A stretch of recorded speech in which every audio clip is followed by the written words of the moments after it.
magical D&D 5e game. 20, 30, 16. That's a 23.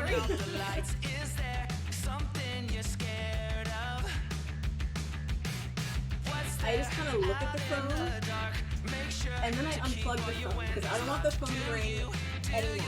As soon as you unplug the landline, your cell phone rings. Parkour! Just parkour! Like Olympic level sprinting. When you're here, your family! Punch it. It's about 6'5". He's hot. He's hot. Roll insight for me. Oh no, you rolled really high, so I can't be an asshole either. I am gonna need a decent speaker to me.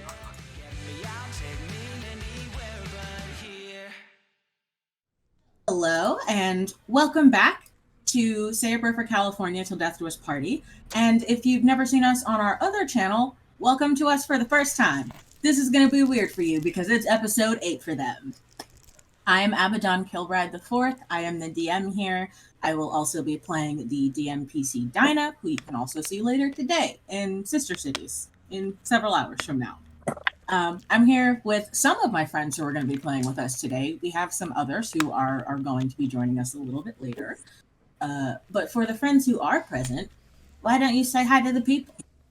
Hi to the people. Hi to the people. I hate it here.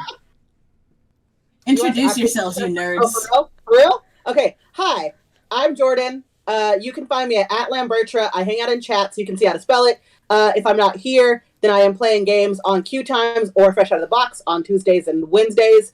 And I do lots of weird shit on the internet. Just go look at my social medias. There's TikTok stuff. There's YouTube stuff. There's a lot of weird stuff. And today I'm just like this because I have to go to a Lord of the Rings party the moment we're done. Can we just retcon it and say that Aubergine has always looked like this? I play Aubergine Dreams. She is a level 6 bard wizard. Okay, that's enough. Hello to the party people. My name is Mazz. My pronouns are they, them. I play Circuit Board Dello Russo, who's our resident hacker. He's a level 6 wizard. You can find me on everything as at Mazzface, and my Twitter is at RealMazzface because somebody took Mazzface. This old white dude who doesn't use Twitter anymore, but it's still taken, so I can't use it. Paying for it. I have the same problem because I'm at Lambertra on everything except for Twitter. Someone stole it from me, so I'm at Lambertra_. Ridiculous. Hey, I'm Morgana. I play Seraphine St. Marie, a level 6 War Domain cleric. And I don't know who needs to hear this, but Walmart croissants fucking slap. You know who else likes croissants? DK, my sister. You absolutely do. You bring it back around. I do. I love croissants. They're the vibe. Today is a very important day in our show's history. About a year ago in real time for the players, they were given an impossible task and a mission in a dream and have spent the entirety of the last 10 months building up to what they have to accomplish today. So, we are going to talk a little bit about what they've been up to and what they're hoping to do today, and then we're going to let them get right to it. So, after the initial very weird shared fever dream that you had, in which God and or P. Diddy came to visit Seraphine and asked her to participate in this little adventure, and CB was hacked by the hacker Desta Strangeways, and Aubergine was compelled by some friends from her past to undertake this mission. The mission, of course, is to rescue a prisoner, but not just any prisoner. Aubergine's best friend from before either of them were ever famous, who has been missing and presumed dead for the last decade, is alive. And she is imprisoned in what locals call the Killing Jar. It's a private prison that is managed by the Bureau, the vague but nebulous government entity that is in control of everything. Over the last 6 weeks or so of game time, they have been training. They have climbed a decrepit, crumbling roller coaster and very nearly died in some cases. They have played chicken in a moderately contaminated but not irradiated lake.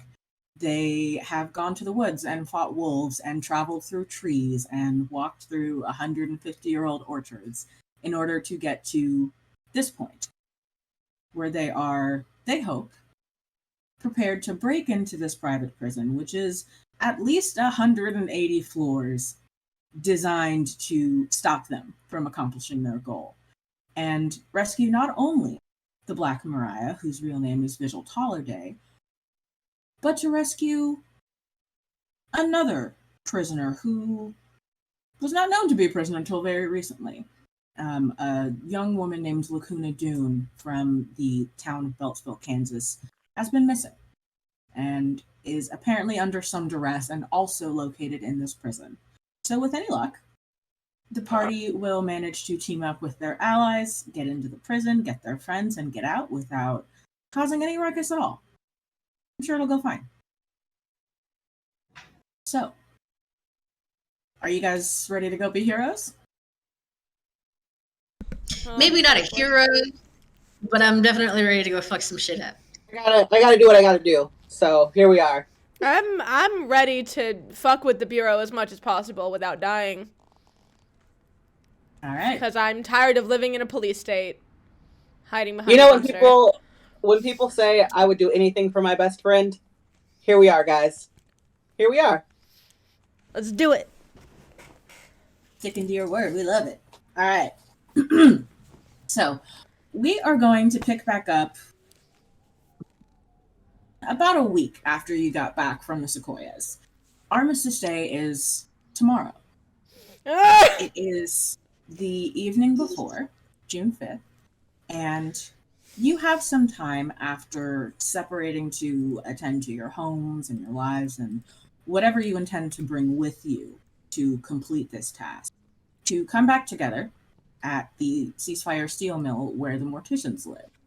You are seated on the bottom floor amongst all of the machinery, along with several assorted members of Boy Division, and the atmosphere is not tense, but ready. There is an awareness of what needs to be done and the low margin for error for what needs to be done. How do you guys get to the steel mill? Do you go together? Do any of you have cars? Now that I think about it. Question. Did we go and then watch Dinah's demonstration with all of the dancers and then go back home after that? Or have we just been there? That, I would say, is up to you. You've had about a week. Okay, so I between imagine when you got back and now. So do we all agree we probably would have gone home? Do y'all feel like we would have? Yeah. Okay. I mean, I absolutely would have gone home because this is the postman's wife, so it's not like I'm just going to leave to go try and rescue his wife without meeting with him first. Yeah. So I would have gone home. I would have attended to I live in the Darkly Downs. That building is decrepit anyway. It's like I need to clean up before we leave, but Oh, I would no. have cleaned up before. My mom always said, if you're going to go out on a Friday night, your room better be clean. So I cleaned my room and I met with the postman. And I had to, clean my guns, get my rosary, the usual. Circuit board, was there anything that you were doing over the last week in order to prepare? For sure. I was mostly studying the blueprints that we got from Candy, right? Mm-hmm. I was mostly studying the blueprints of the killing jar as much as possible. Kind of strategizing, but I didn't do a lot of that because I wanted to leave a lot of that to Seraphine because I know that she'll have the best insight of how to attack a mission like this. I was upgrading my system, in game rule sets, looking at spells, and just generally trying to rest as much as possible because I don't know how to sleep, and I know I will probably need sleep before then. So definitely in mechanics, I was looking over spells and equipping things, and then roleplay wise, I was looking over the blueprints. You have all kind of had the week away from each other, and it's, I imagine, a little strange after kind of living in each other's pockets for the last 5 weeks or so You kind of splinter off to do your own things. Seraphine, Abe's been sleeping on the floor of your room for the last week. He could go home. It's a lot of work, and he's got clothes there, so he's just kind of camped out. He didn't ask. He has keys. But he needs to move because I'm tired of getting up to pee at 2 a.m. and then just stumbling over his big ass just because he doesn't know how to sleep on the couch like a normal person. Move. The floor is more comfortable, and if he You sleeps can on the stay couch, on the floor, my guy. Just roll like a couple of feet to the left so I don't trip over you in the morning. just get out on the Help other me side out. of the bed. If you know I'm down here, just get out on the other side of the bed. I don't. Why should I have to alter my routine to I'm a guest. accommodate a guest? You both. I'm No, you're also your fine. best I'm a friend guest. of 30 years. Exactly. So you should know better by now. Move over. Don't be there when my feet hit the ground to get up to go pee, and I won't step on you. Like this is Step easily on my avoided. ribcage one more time. Step on my ribcage one more time. See if I don't knock you down here with me. These are both valid points. But then I'll also pee on you, which like this whole thing gets even weirder now, and it's all your fault. So I don't. Dinah's not even here. I don't know why you had to make it as weird as possible, but I give you points. I'm just giving you logistics of what could potentially happen if you decided to retaliate for me retaliating for you being on the ground in front of my bed like an artard or an idiot actually, instead of just sleeping on the couch, moving over, foot of the bed, bathtub. I'm gonna go sleep in the bathtub. That's what I'll do. I'm gonna go sleep in the bathtub. Good luck showering. Don't be there when I. Don't be there. We'll see what happens. Don't be there. And Aubergine, when you returned home to the Darkly Downs, of course, Lantom was just kicking it in this spare room between apartments. He changed out of his comical pajamas and is back to wearing like his normal running around clothes, but has that same kind of energy, as apprehensive as he has been about this entire thing, and also about the risk to you in particular. He is very visibly excited about the idea of seeing his wife again, whatever shape she is in. And so you have caught him several times, either during the conversation or as you were leaving, kind of just like smiling quietly to himself as if he's just remembered what tomorrow is. So he's as ready for the next couple of days as can be. And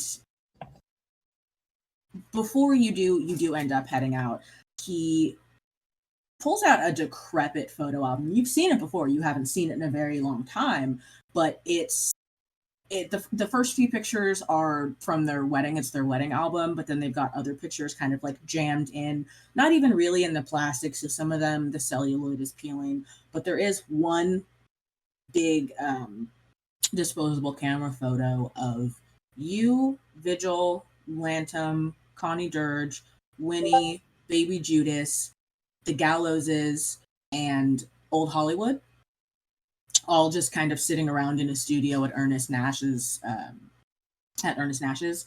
And it's very, very old. And looking at it, you're not even looking at the camera. Half of you aren't. You're all talking and laughing. It's kind of in situ, and it's the memory of that day becomes clear the moment you see the photo. There's no reaching for it. There's no struggling to try and remember what you were laughing at. You can remember the way that the room smelled. You can remember the way that sound echoed off of the soundproofed walls. The second you see that picture, you are able to go back into the moment, which is something you have not been able to do for quite some time. And I'm assuming Drew was also in that photo, right? Yes. I take a deep breath and I look at the postman and I tell him, we are all we have left. I would not do this if I didn't know I was going to come home. I would not leave you alone.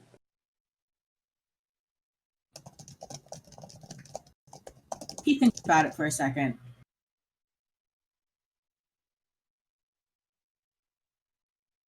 And he nods and you hear he's not speaking, but you do hear sound from him for the first time in a long time. You hear him clear his throat, and he reaches out and he just holds out his hand to shake yours. I go to shake his hand, but also the Black Mariah and I had a stupid best friend handshake. And so I try to see if he remembered our dumb handshake. Let's see.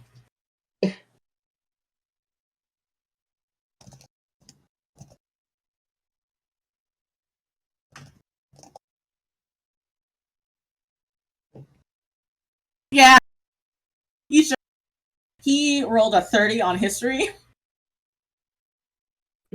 So he remembers that shit note for note.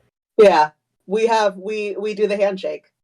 We have a total Parent Trap moment. You can tell that it is the highlight of his day, and he does at the end of the handshake kind of just squeeze the palm of your hand and pull you in for a very, very tight hug. And then he steps back and pulls like a comically long handkerchief out of his pocket. It's clearly left over from his mime days. So it's like 4 or 5 squares.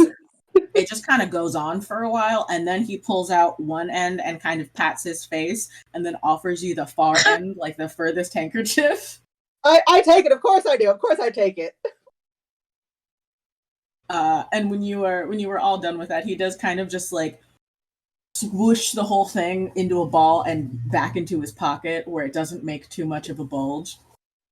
And he nods, and you can tell that he is still worried, but he has remembered what all of the risk has been for and is going to be for, and is resolute in himself now. Okay.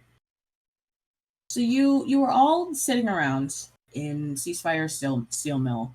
Dinah is there. She's been in and out for the better part of the week. She moved the bishops from the outskirts of town to stay with the rest of the Beltsville Nine with Dr. Oleander and Semiramis. So she's been kind of running things back and forth, and also she has people coming in from out of town, so she's been catching them and getting them situated and hidden. She keeps looking at her watch as everyone is kind of gathering around. And it is like a Lisa Frank watch. It is scratched up. It's seen some days. It's a little hard to see some of the numbers, and she just keeps looking at her watch, and you're not sure if it's because she can't read it or because she's waiting for something, but she does. And Viren Thrice III, the youngest and now defected major of the Bureau, steps forward, and he says, okay, so somehow today arrived a lot sooner than I felt like it would. Somehow I just sort of felt like we would just continue training and not get to this part of it, but we are at this part of it. So before we jump into things, I do want to offer my sincerest thanks and my deepest gratitude to all of you, because while we all have a stake in this fight collectively, not everyone here has a big enough stake to be taking the risks that we're going to be taking tomorrow. And it is vital that we have the help that we do, because there aren't many of us. And the force that my father has assembled is formidable, at the very least. But I think if anyone is going to accomplish it, it's probably us. So I guess let's get to it. Let's get to the figuring out of it. Dinah, you said you were gonna call your friend. Dinah looks up from her watch and says, Yeah, Candy. What time is it there? Yeah, it's not time. She's awake. And she pulls out her cell phone, which is a sidekick, and taps a single button. And after a brief pause, the line picks up. Athletes! Dinah! How's it going? Have you found everything you're looking for? Wait, have you found anything you're looking for? I don't know where you're at now. Some? Okay, so we're gonna go do the thing tomorrow, and actually, Nowhere should be here pretty soon. I was thinking about it, and I didn't go up the levels with you all when you came to get me originally. Is there anything at all that you remember from actually being there that you could tell us that might help? So each level is going to be 10 floors. So it's a little misunderstood in the terms of the levels. But as you go up, the first real level that you hit, you're going to see lots of familiar faces because there's lots of celebrities being held on those floors. And every single one of their cells is a translucent glass door. So everybody can see everybody. It's very disconcerting. But as you go up higher, the ones that you really need to start to worry about, on level 5 is where the fresh meat are, and they are used for target practice. It gets dicey up there. That floor for us anyways did have a guard that could be bribed. So that's always a thing to keep in mind as you're going up, that some of them are prone to be open to bribes. As you go up a little bit higher, anybody that survives being fresh meat on level 5, they make it to level 7, where they're turned into soldiers. Whether they're willing or not. But they survived. If they're being held where Dinah was, or where you were, Dinah, I forgot I was talking to you. That's level 9, and that is the Inferno level. It sounds worse than it is, but that's where the Nostrum are, and where any sort of breaking and experimentation would be happening.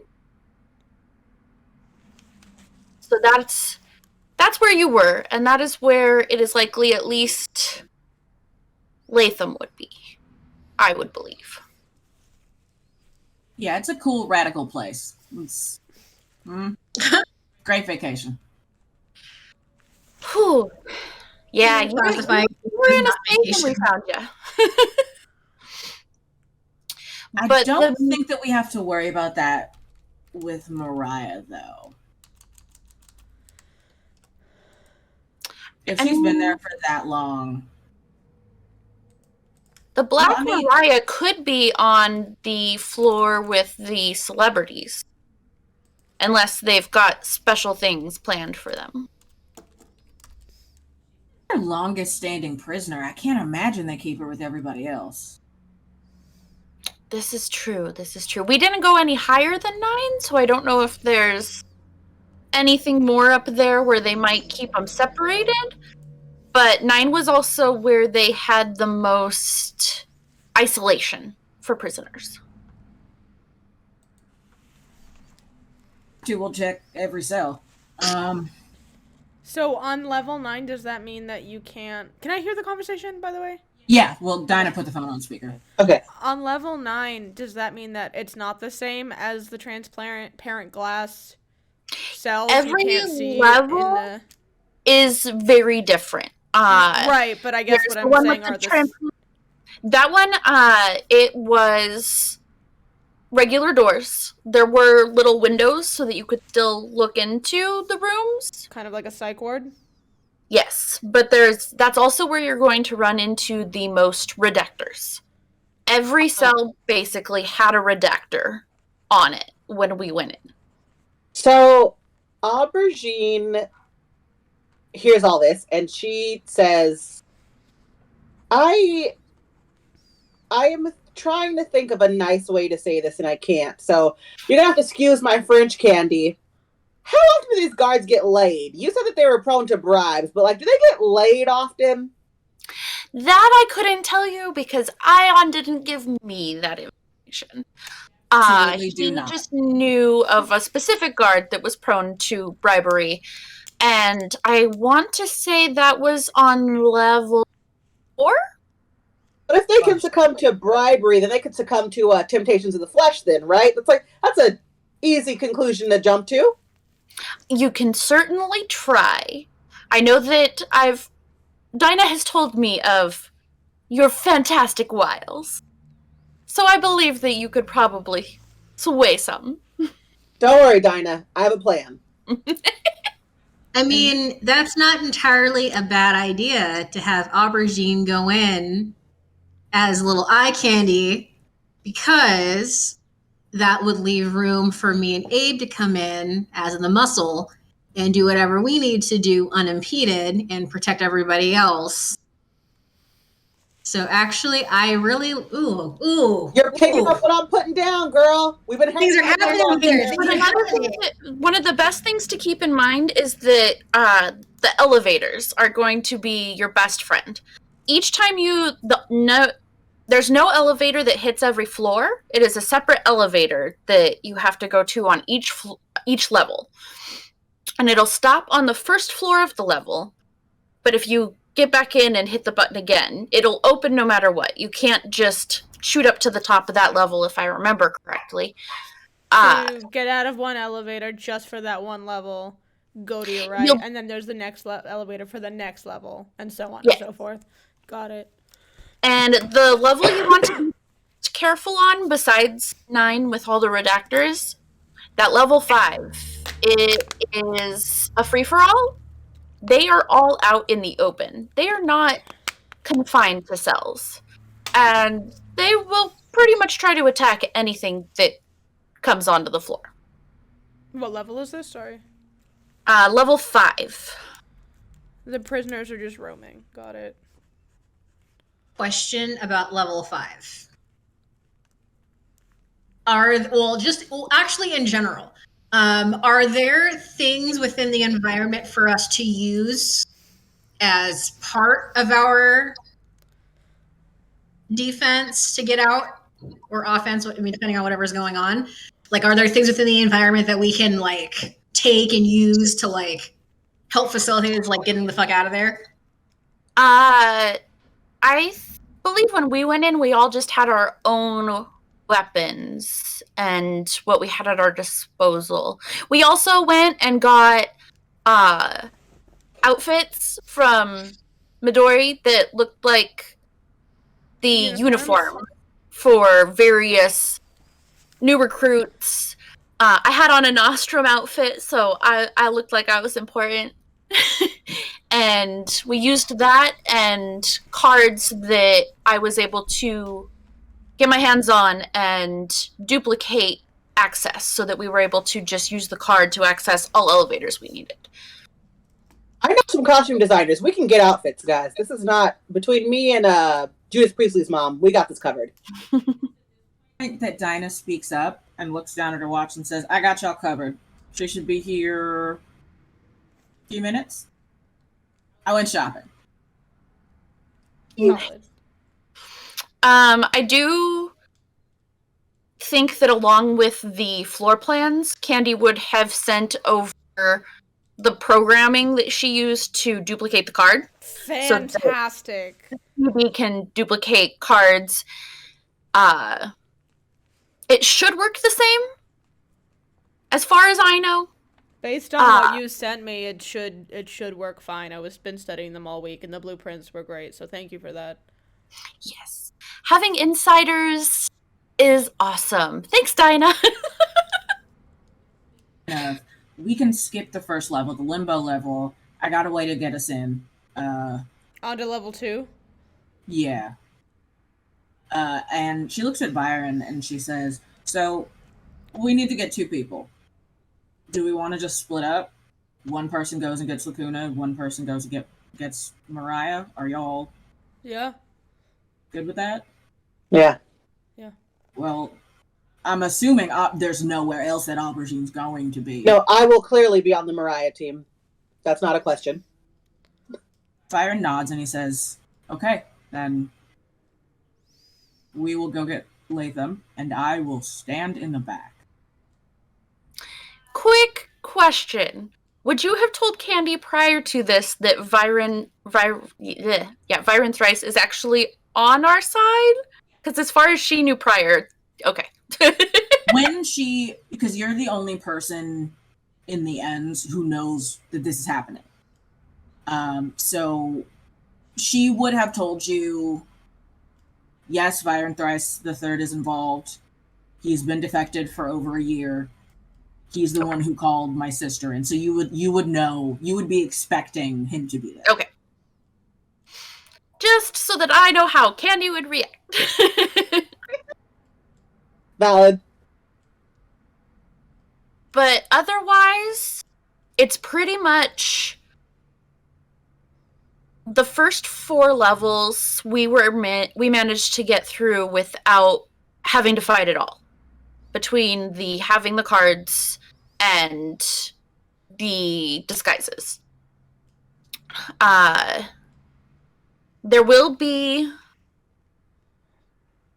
There's almost always on level 7 where the survivors of level 5 are turned into soldiers. There are usually some pretty beefy people there, and because obviously they survived the chaos. And they put up a pretty big fight. We had to do some creative thinking to get through that floor because they're much more on their guard. Oh, I'm sure they have to be if all of the prisoners are just roaming around trying to kill each other. Well, floor 7 is where they're turned into soldiers. So I imagine that there's some brainwashing that happens there. Because, you survived. Point of clarification, there are the 2 levels, 4 and 7. 4 is, they're not loose all the time. Oh, gotcha. On 4, it's like a steady timer that they're released on. Like once or twice a day, all of the cells are open and they can get through. And then on 7, there are no cells. Yeah. We just happened to hit that level when they were all out. Okay, is there any way that we can get the schedule for that? And I kind of look around the room. I look at Dinah, I look at Desta, I look at Viren. Without hanging up on Candy, Dinah flips open the keyboard on her phone and sends a text. And she waits for...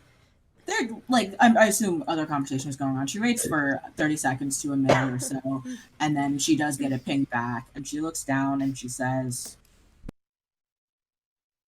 okay, it's on a 6-hour timer. So on the 6th hour, all of the cells on 5 will open. And I guess that's like military time, I'm assuming. So... Got it. Midday, we'd have to worry about 6 p.m. That's it. We plan on going in the morning, right? As soon as the festivities start, no? Not necessarily right when they start. We're waiting for the diversion. Right. But it would still be in the earlier part of the day, right? Yeah, I'm assuming that the diversion would happen at around noon.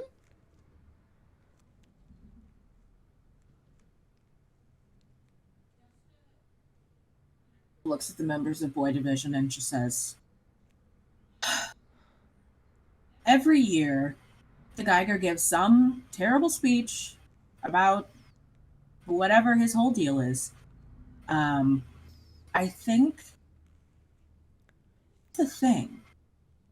We'll be there and we'll be on site. We'll be on the 2nd tallest building in the compound, which will be the armory.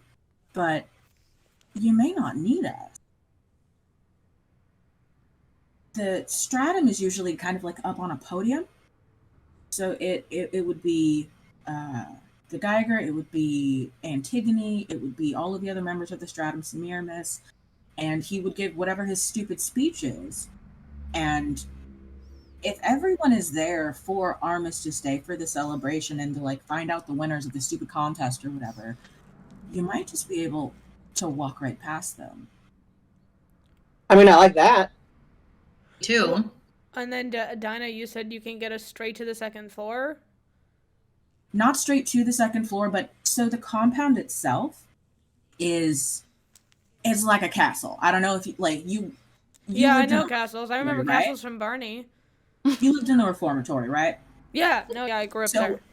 in that big compound where Yeah. all of the bureau buildings are, Right. those walls are like 10, 15 feet thick of stone. So getting in through any of the major entry points would be the most difficult part because there are so many of us. Like, But I can... the drawbridge to the main, like, fence around the castle, is that kind of what you're talking about?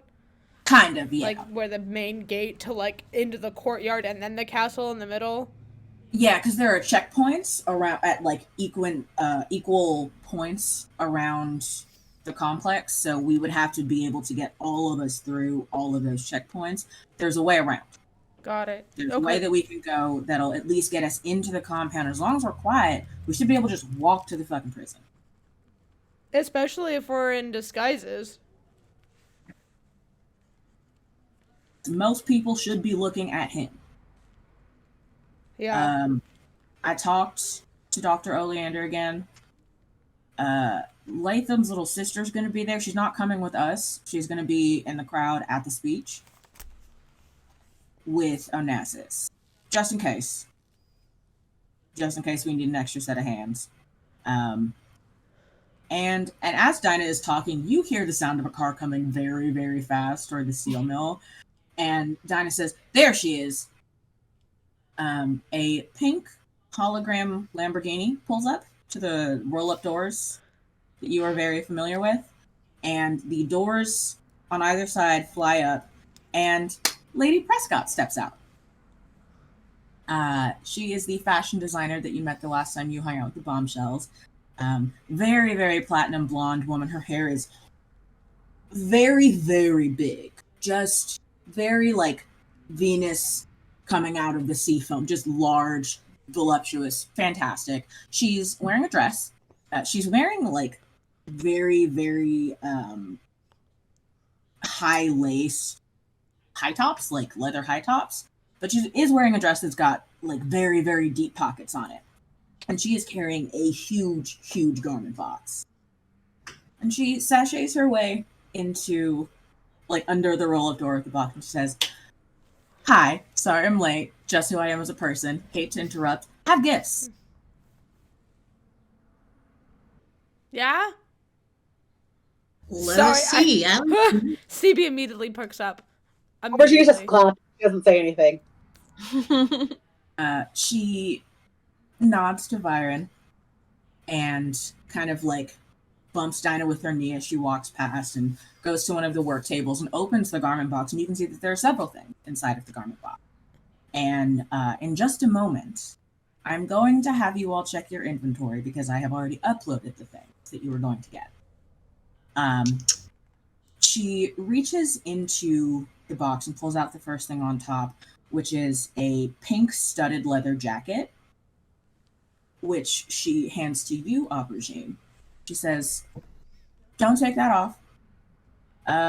If you get shot at, the studs will help some, probably. It's still a prototype, but I think it should help. As if I would ever want to take this off. Looks now, put it on, make sure it fits. I eyeballed you, so I might be off. My eyesight's, probably getting worse in my old age. I found a gray hair the other day, and it was gripping. I digress. Where was it? You know what? Not my business. I want to put this jacket on. Wouldn't you like to know? She continues to dig in the box, and she pulls out a small dove gray ring box, which she turns and holds out to you, Seraphine. She says, so, I know you have that, like, big-ass Bible that you use that probably could soak up bullets. I thought maybe something different for you. And she hands you the ring, and inside there is a small circular band of a strange rainbow metal that you've never seen before. And there is a single shard of, like a chunk of obsidian that has been kind of set in the center of it.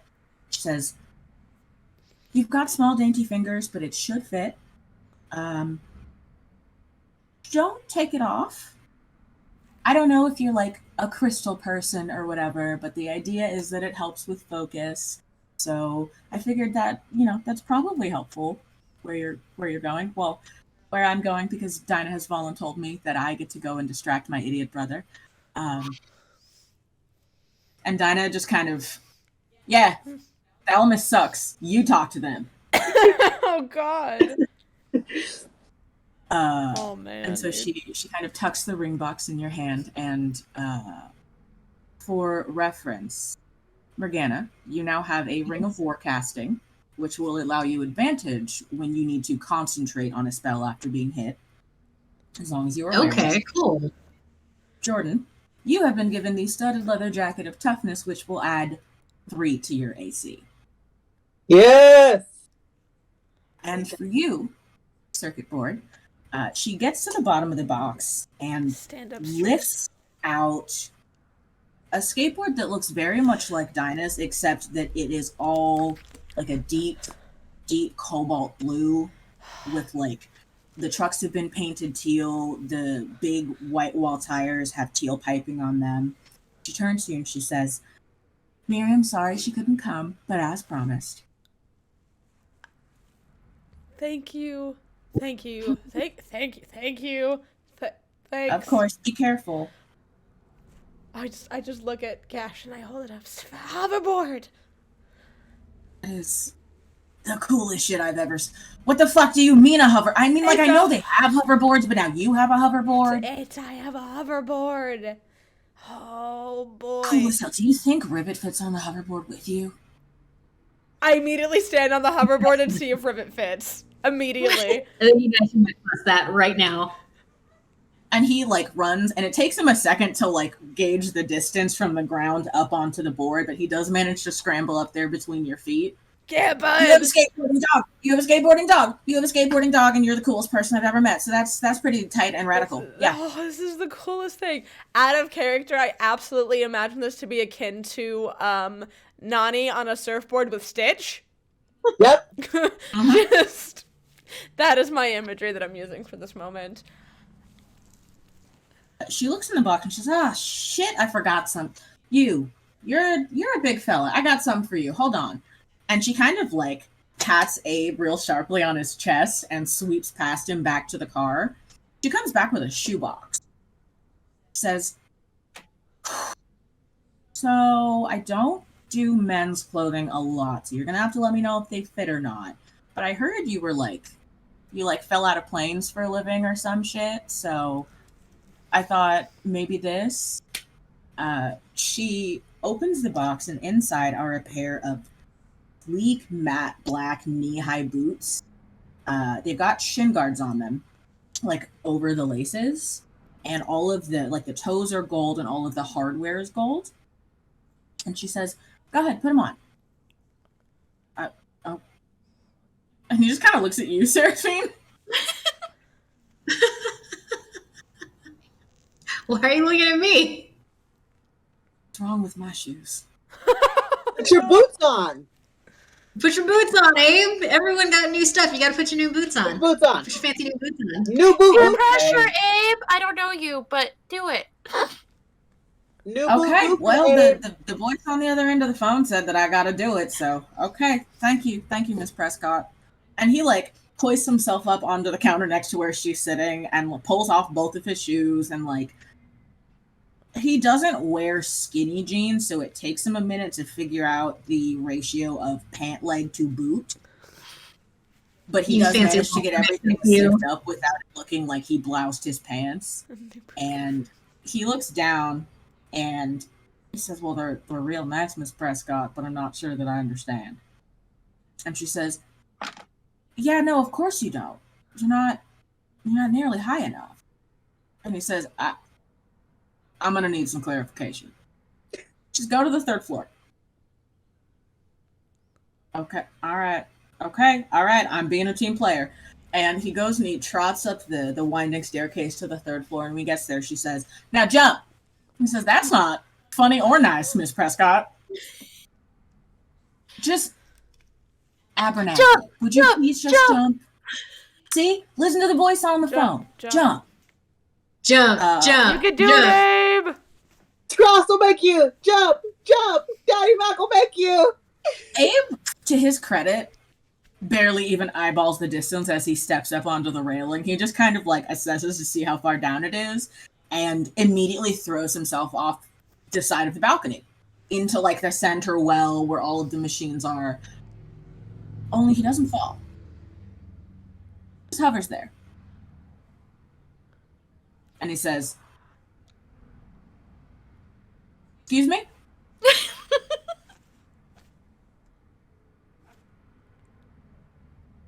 Okay, this is the single coolest fucking thing that's ever happened to me, but what is happening to me? Relax. They're anti-gravity boots. You'll be fine. You've got a range of probably 30 feet, whatever. Just, if you fall, you have the option to stop yourself or to slow yourself down. I don't recommend jumping, 40 stories or anything, but in a pinch, they'll help. How do I get down? You relax your sphincter and just move toward the ground. Oh no. You just hear Candy cackle on the other end of the phone. He looks down at her and looks a little bit shocked, but then just flex. And he does slowly start to drift toward the ground. And he finally settles down next to Seraphine and he says, "That is going to take some work. Thank you. Thank you, and I'm afraid." And she says, "Good. That's exactly the way that I like all the men that I encounter to be." Seraphine turns to Abe and goes, "So now I'm going to tell you to calm your ass down regularly. Regularly." I could just go home. I could just go home to Kansas and get my dad to buy me a cool helicopter. But he's not going to, because you're not going to go. You're going to stay right here with your little fancy magic fry cook boots and go on this mission with us, and that's going to be it. Admittedly have no rebuttal to that. And then he just kind of falls in next to you and is annoyed that you have gotten him. Can I borrow the boots? No. They're probably too big for your little feet anyway. I'll let you try my ring on. No, you might stretch it out with your big fingers. My hands are proportional to my body size, Seraph. Big, meaty claws. It would be weird if I had hands the size of yours, which are small and ineffectual.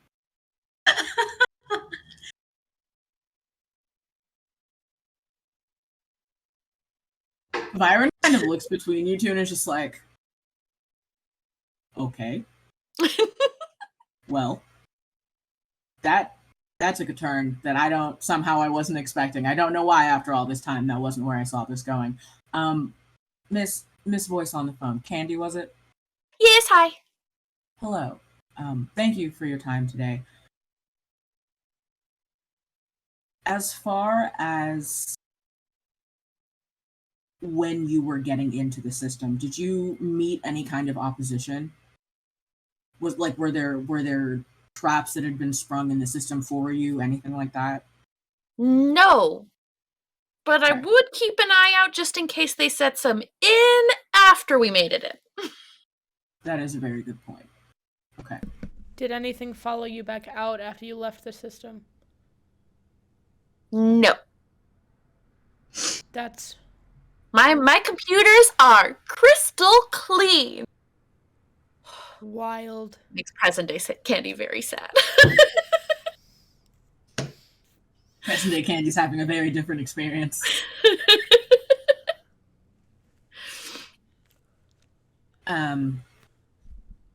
Lady kind of steps in with the rest of the group, and you can see Aubergine. You've known Lady for a fairly long time. You can see that she recognizes Winnie and even seems to know some of the kids in Boy Division. And looking at them, they do look a lot like her old designs, the clothes that they're wearing. So it all kind of tracks.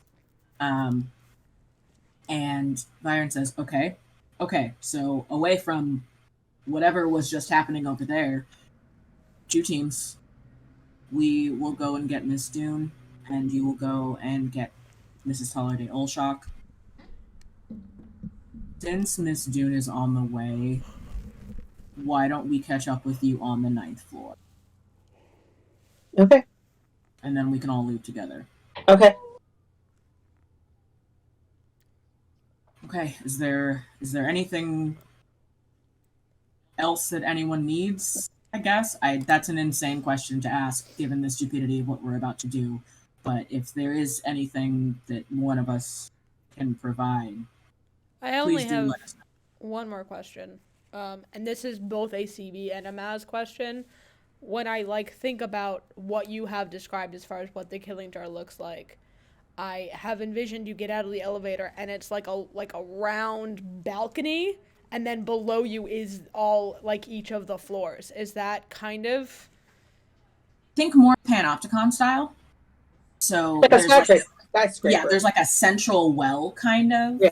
And then all of the cells are on the perimeter for the most part. Okay. With the exception of the floors where there are fights or there are no cells, and then it's just you have to go to each level, and it's like slicing slices off of a log of cookie dough, kind of. It's a fucking skyscraper. Okay, so instead of coming from the edge and then looking inwards, we're in the middle and it's outside of where we enter from. Elevator, you are going to be on that perimeter. So it's like the center, where you exit the elevator, and then the cells wrap around from there. Got it. Okay. So and then it's clockwise as you go up, as you move to each elevator. Okay, got it. And those will all be in a bank, so it's not like you have to sprint from elevator to elevator. You literally just have to get in one set of doors and out the next, or out one set of doors and in the next set of doors without running into anyone. There's so Okay, got it. Yeah, I think now it's just time to pick teams and schedule.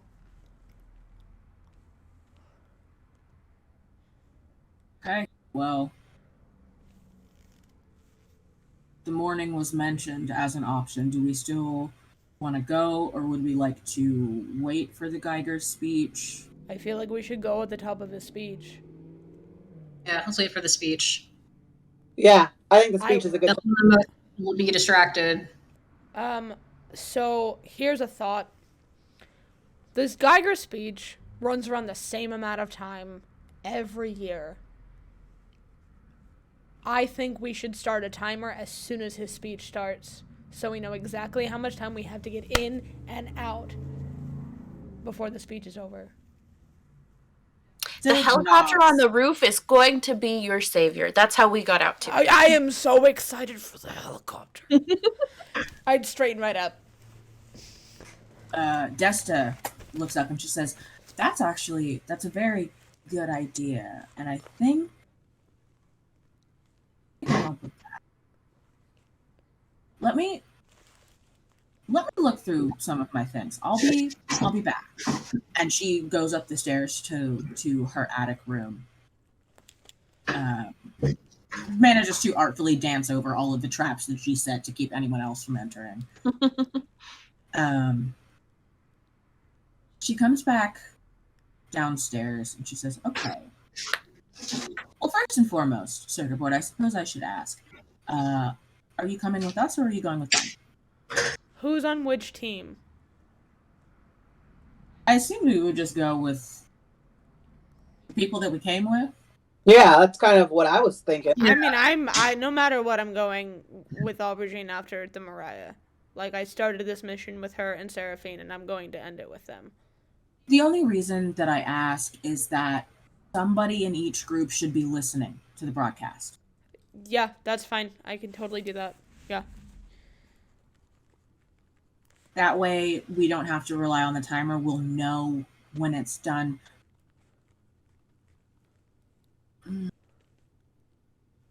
Dinah, where does Antigone come in if she has to be on the podium? Antigone and Semiramis are I need them to get something for me before they can meet us downstairs. So they're going to the ceremony to hopefully lift what we need to lift so that we can get the fuck out of the building. Got it. And then they're going to meet us. So they probably won't catch up with us until we get to the lower levels, but they are still coming.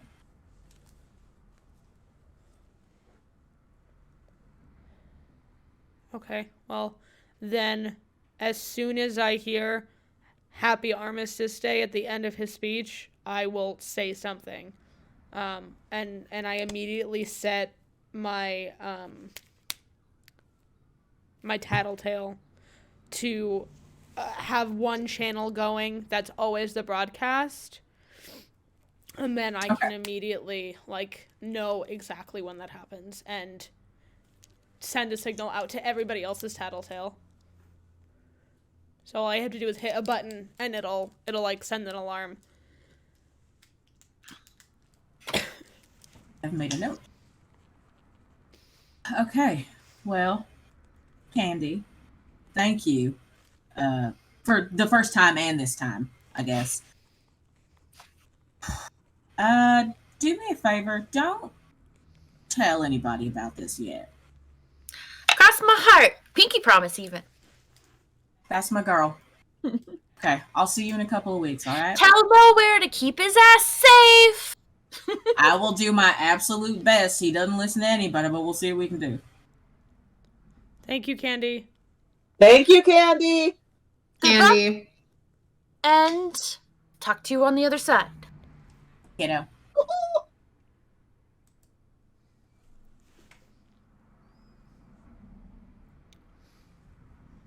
Alrighty.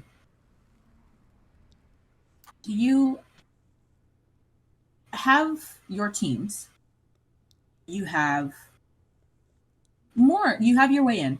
And you have a basic understanding of sort of what you're going to encounter as far as the levels go. On this last night, while everyone is sort of last minute checking things and just sort of going over the plan and doing whatever they need to do to center themselves, is there anything else that any of you would like to do before we move into the next day? I think CB is consistently going over these blueprints and looking over the information about each level that he has, looking through his programs and saying this will be useful on this level, this will be useful on this level, and just trying to remember that. CB, despite what he has kind of attempted to outwardly hide, is actually terrified. He's terrified, so he is doing the only thing he knows how to do and memorizing information. At some point during the evening, Kid Gallows sidles up to you. My child! Sorry. He is already in his pajamas, which consist of a huge red flannel shirt that looks like it's probably also too big for Gash, but it's definitely a hand-me-down. And they have found him, like, drawstring pajama bottoms that have goldfish all over them. And then he's just wearing, like, a plain white tee.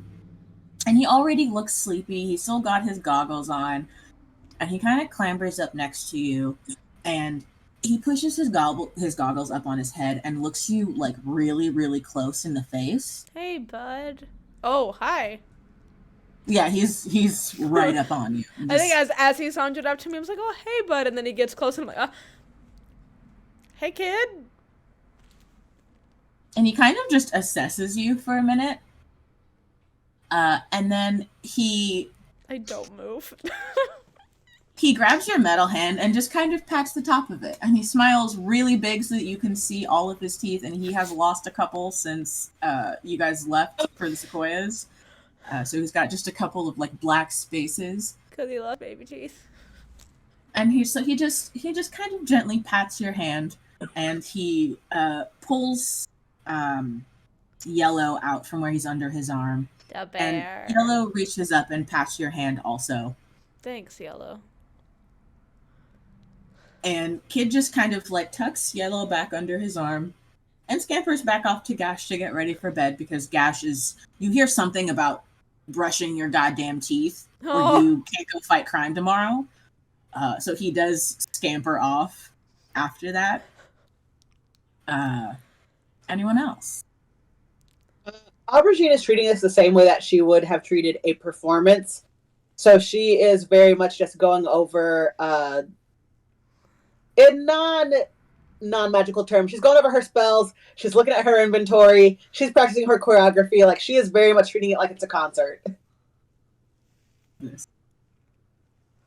Seraphine's doing what she usually does, or what she used to do in the military with Abe. They're just kind of sitting around shooting the shit really quietly, sharpening knives, making sure guns are clean and loaded, and ammo is where it's supposed to be, and armor's in good shape. And then I think Seraphine probably takes off at some point to go pray by herself, just to go get some, ask Saint Michael and Saint Christopher and the usual suspects to be present tomorrow and get everybody in and out safely and kill the bad guys. Could I also say that, like, CB has met with Seraphine to practice shooting again this week? Yeah. Just in case. As you leave to go pray, you feel, the weight of your rosary, and you look at Abe, and you can see the faint glint of silver under the neck of his shirt, and he's wearing his St. Michael medal, which he also has not taken off since the day that he got it. And as you head outside, what are you feeling, bud? Feeling the same way I did when I was going into battle, like,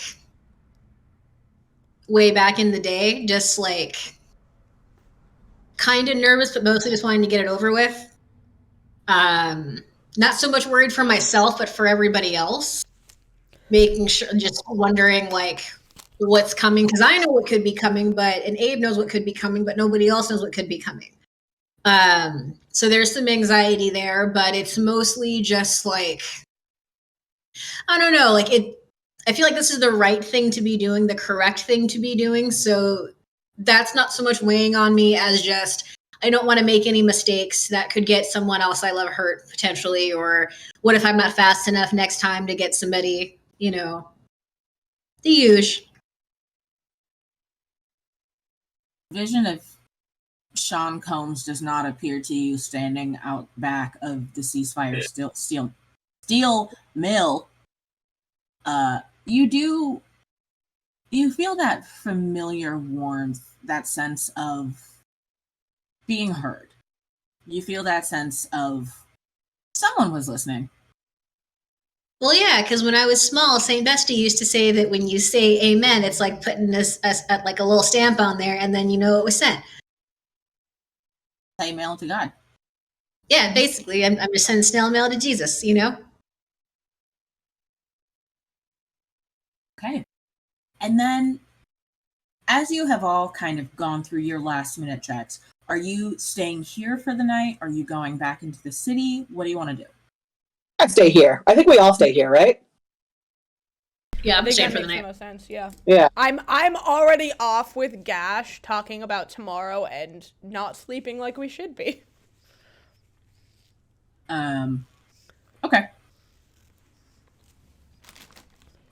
There are not enough blankets and pillows to go around, so everyone kind of just lays out on work tables and on, blankets and old shop cloths in the sand. It is very much that feeling of, like, Helm's Deep the night before, of everyone kind of being crowded into the same place, and that energy starting to build of the moment is now. We are doing the thing right now. And it's mostly quiet that night as everyone goes to sleep. CB, you do stay up with Gash. Gash doesn't actually have much to say, but he has pulled out an instrument that you've never seen before. It's a black electric guitar. It's got mother of pearl and opal inlays on the fretboard. The pegboard, there's a single word that's been carved into the headboard, and it just says Helena.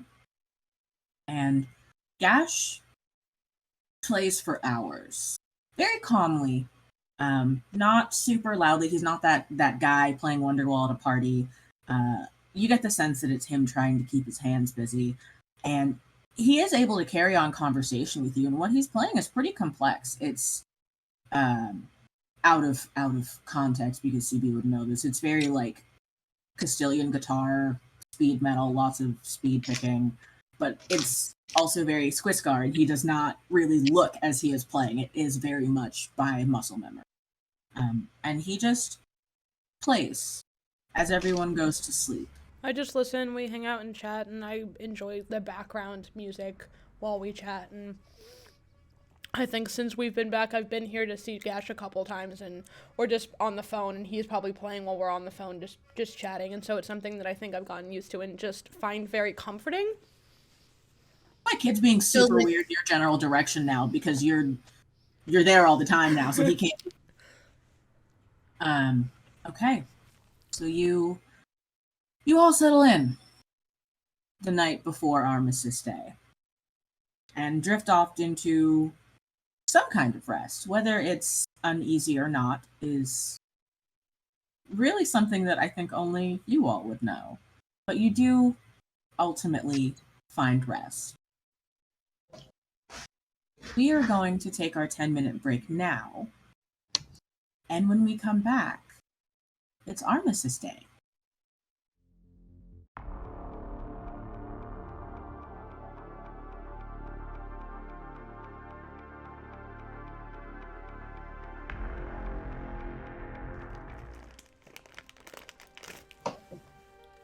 The sun comes up on the morning of Armistice Day. You are all wherever you fell the night before. Some of you on tables, some of you on the ground, some of you popped up against things, and the morning is quiet to begin with. And then it's not so quiet. Could I please get Seraphine, CB, and Aubergine to roll perception for me? You sure can. 19. 19? Got a 16. 19 for CB. 22. 22, Christ. Okay. Okay. Aubergine, I think you are the one who is the most on a hair trigger, so I think you are sleeping the most lightly of anyone in the room. So you hear it before the noise can reach anyone else. You know the sound because you've seen movies. You were alive in the world before the end of the world. You know the sound of a helicopter approaching. No, go ahead. CB, you hear something distantly at the edge of your hearing.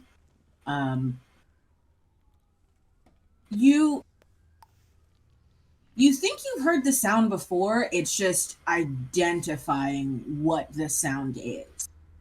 That seems to be a little bit of the trouble.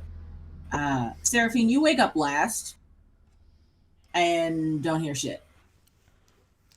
I think I remember it from, like, the Christmas Hess truck commercials, and I suddenly have this, like, image in my head or the sound in my head of the Hess truck's back and it's better than ever for Christmas is here, the Hess truck's here. I have that in my head for just a moment, and I'm like, what does it mean?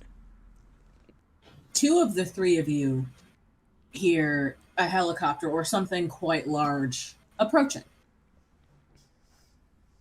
What would you like to do? I think I sit up and I hear it and I know what it is, so then I wake up Seraphine and say, come on guys, it's time. We gotta go.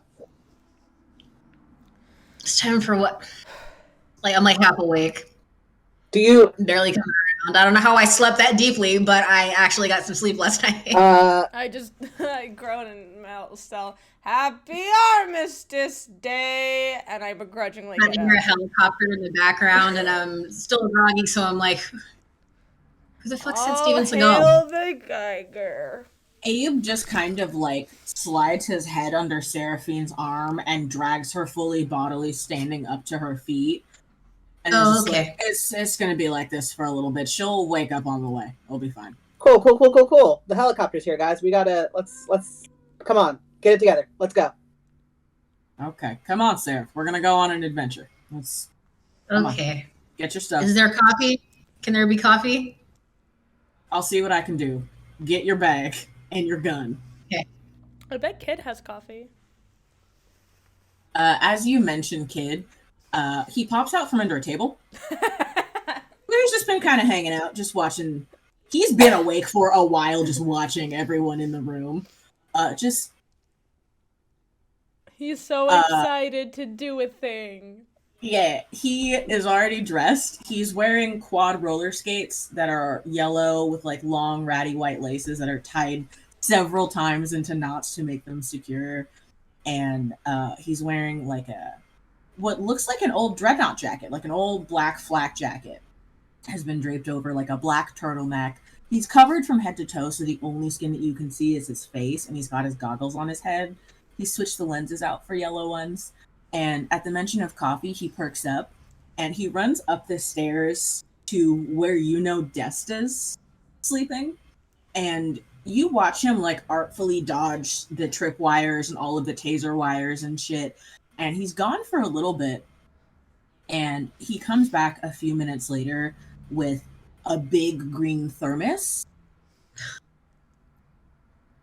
I mean, Told you. Kid's magic. This kid. I don't know. Thanks, buddy. I give him Give him a high five. Thanks, buddy. Good looking out. Anybody want some of this? I take some coffee. TV. Want some coffee? Abe? Anybody? Because I'm going to kill this. You and Aubergine can have it. I probably will throw up. I just poured Seraphine or Aubergine a small cup and then proceeded to sit there by myself with the thermos, drinking out of the thermos.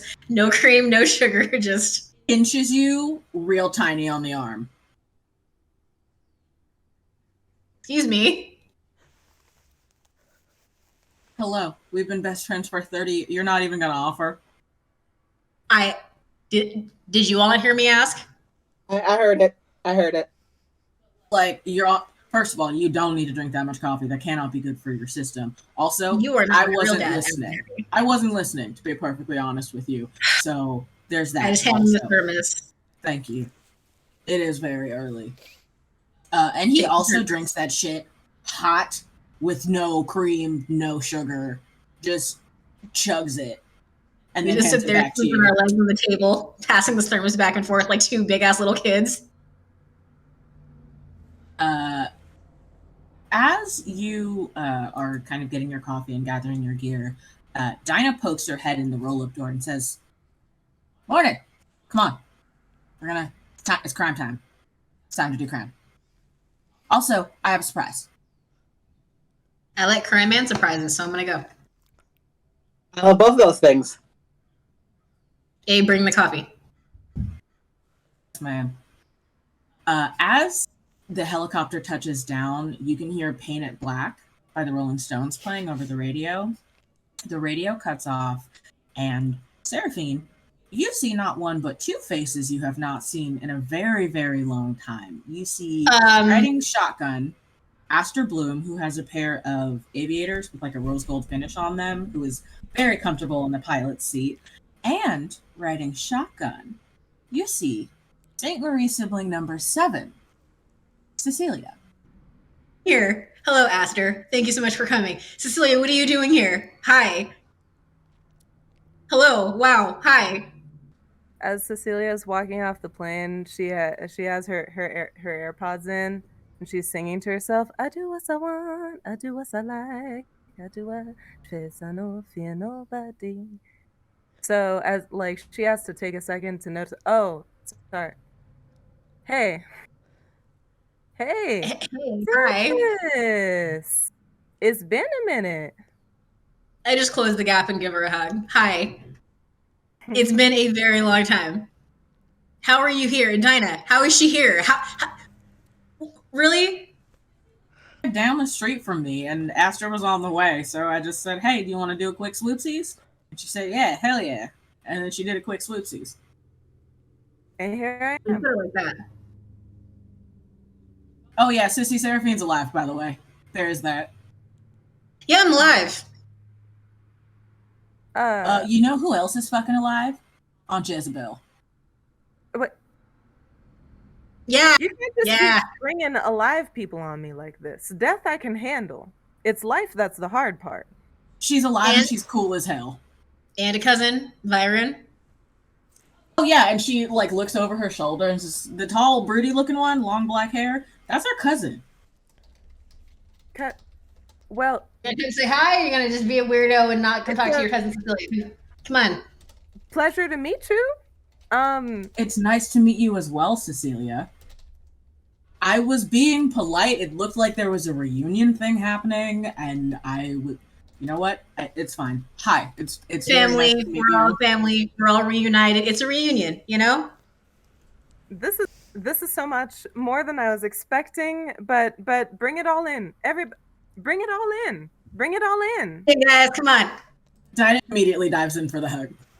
I think at this moment, I think Aubergine looks at CB and is like, I knew there were more of them, but like, there are more of them. But there's more of Abe, and I point to his dad. Oh, if you No, think it's his this is a sister. lot, Sister. if you think this is a lot, Astra Bloom is his stay tuned. sister? Mhm. Oh, then who's it? There's Abe's baby sister.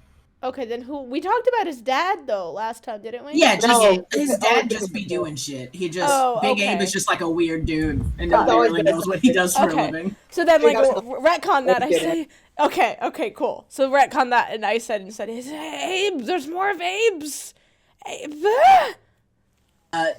The driver's side door has opened, and before Astor Bloom can get all the way out of the helicopter, which you can see is quite large and like a military transport vehicle. She was not kidding about a birthday gift.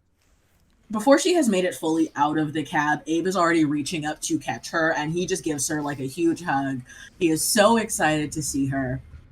And you remember, like, Abe has been with Seraphine this whole time. So while Abe's family knows that he's alive, Abe has not seen his family in about 10 years. So he sets her back down on the step and says, "You look official as shit. What is this? I outrank you now. So that's what this is." What? Yeah, I'm a sergeant now. Eat me. Seraphine, do you? I just Fine, want to this is ride in happy that time. sweet ass trapper. Yeah, this is a happy time. We're That's gonna go where you ride look in great. helicopter. Can I have immediately gotten into the helicopter? CV just crawled in with the rivet. They're just sitting in the back, all strapped in. I'm scanning it on my deck. I'm like, what is happening? CB is focused. Astor definitely clocked One CB track getting mind, into boy. the helicopter and kind of just. He's with us, right? Yes, that's one of us. Okay. All right. Well, I guess we should all follow suit. Good to see you, Seraphine. Good to see you too, Aster. I'm glad you're looking well. I'm glad you're here with us today. Thank you. We're gonna do some good. All right. Everybody on board. Guys, let's go! There's a helicopter! Oh! Check. I go and make sure that Kid and Gash are on the helicopter with me, and all three of us sit together. Well, you all managed to clamber in, and it is roomy. There's space enough for you all. For those of you who are war buffs, it's almost like a World War II paratrooper plane. So it's big and roomy on the inside. And before you take off fully, Abe actually leans over the console that Astor is at and pushes a very, very small button on the panel after he scans it. And he says, "Okay, your entry should be quieter now, I hope. You're not completely useless after all, Abernathy. Well, let's see if we die or not. Let's go." And Abe has cast Pass Without a Trace on the helicopter. That's amazing! Hey. That's amazing.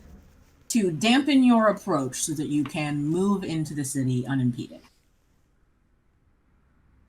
Oh. The helicopter lifts off and begins to carry you from the very outskirts of Bella Muerte at the edge of the desert, over the third wake where Seraphine and CB live, past the second wake where Aubergine lives, closer and closer to the first wake. And looking down as you go, you can see the streets are empty. There is no one out walking around. You don't even really see dreadnought patrols on the street. And as you start to approach the first wake, you can see it's because there is a sea of people moving northward toward the center of the city where the Armistice Stage celebration is happening. Aster looks over at Dinah, and Dinah says, you can, down, wherever you can set us down kind of by that building, that'd be good. She says, all right. And Aster lands the helicopter in kind of like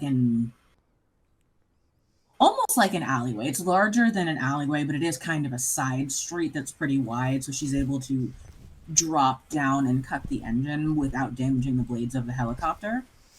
And she looks over her shoulder and she says, okay, I'll keep the car running, just in case we need to make a quick exit.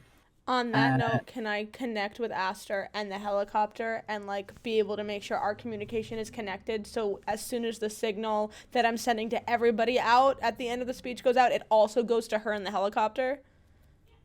Cool. Well, roll Arcana for me. Okay. With advantage, because you've done this on vehicles before. You've managed to wire into other vehicles. Where's my Arcana?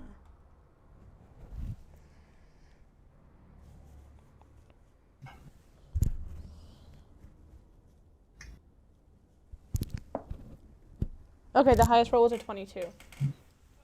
You're absolutely able to patch Aster's helicopter into the Tattletale system. Dope. So you are now able to communicate freely back and forth.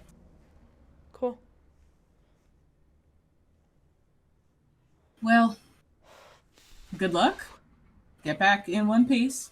Seraphine, please bring my stupid brother back. Itzy's going to be absolutely unbearable if you don't. As if she's not unbearable as it is because he's already gone. You gotta. I can't win for losing, honestly. I will bring him back, though. I'll bring him back. All right, I'll be waiting. As you unload from the helicopter, there is a whistle that sounds from somewhere out of sight. Dinah whistles back. It's just a two-tone whistle, and then she whistles back the reverse of the tones. And you hear the sound of footsteps coming from one of the other alleys. And eventually the alleyway spits out none other than Jem Fane, who is in his black tack suit. He's got all of his gear on, and he walks up and kind of surveys your party and settles on you, Aubergine, and says, God damn, Miss Dreams, it is a good day to be a double agent. I'm sure it is, my friend. I am sure it is. Yeah, that makes sense. So, I understand we're gonna go commit a major felony right now. Should be a good day. Mm-hmm. Yeah. We're gonna do a big crime, but we're all gonna get out alive. Maybe there's gonna be in the end. I look at Jem and I say, I knew there was no way you could be as much of an asshole as I felt like you were when you left. And I just walk over and I give him the strongest handshake. Looks at you for a second. I'm sorry. And thank Should you. be. I forgive you anyway. And he uses the momentum from where you're holding onto his hand to yank you into a hug. I try really hard not to cry, and I just kind of do the bro thing, and I pound on the back of his chest. Thank you for saving me, and also you're an idiot. Both of those things are true. Two things can be true at once. Alrighty. So you going in with us? Yeah. I'm Jem. Samir, Miss, and Antigone are stuck right now, trying to get something that we're gonna need to get out. They'll meet us there later. Meantime, I'm your escort. Good news is, I do have a key to the elevator. if there's anything you want to do to disguise yourselves, now's probably the time, because from right around here, we're going to be heading in. Can I just assume that we've all kind of changed in the helicopter into the disguises that we got? Yeah. Cool. I have my board. I've got my crowbar. I've got my cyber deck. So since Seraphine got a ring and not an actual disguise, I'm just gonna go full on like early 2000s hardcore kid. I got my blue jeans on. I got my black and white low cut Vans on. I got a little too tiny hoodie on. I got my hair up in a ponytail, and then I have a black bandana, like a regular black paisley bandana, just around my neck that I can pull up to kind of bypass the cameras. I was gonna say, how many of us need to? How many of us? And I keep it in my back pocket too, just in case somebody starts bleeding, because I can't give up my cover. So I'm ready. Abe looks the same, but he's got his magic fried cook boots on. Yep. How many of us need to be in disguise? Jem says, I mean, if I take you in, none of you really.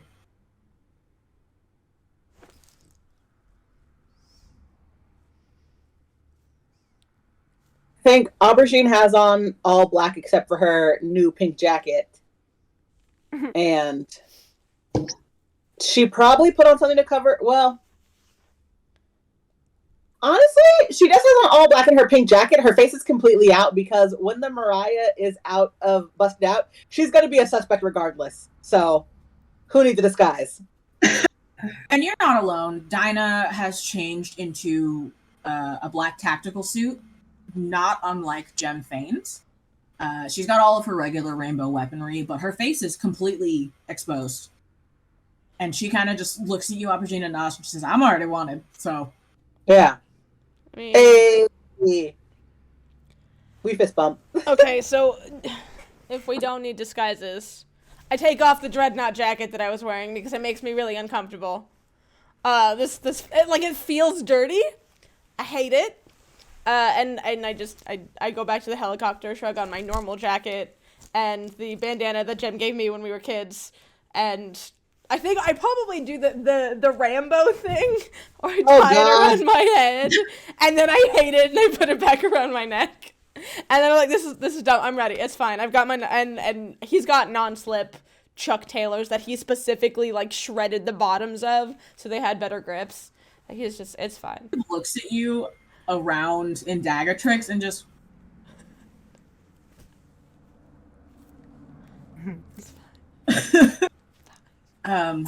okay, so you are all geared up, and Jem looks around and he says, okay, let's go. He leads you back around the corner that he came from, down what you realize, circuit board, is a very familiar route. It is the exact same route that you took 3 years ago. As he leads you through the winding streets of the First Wake, the very outskirts of it, you realize that you do not hit any checkpoints as you enter. And he leads you down an alleyway to a plain-looking brown door with a solid-looking gold knob. And he twists the knob in a particular way, and you hear something break in the knob, and he swings it open and he says, please, after you.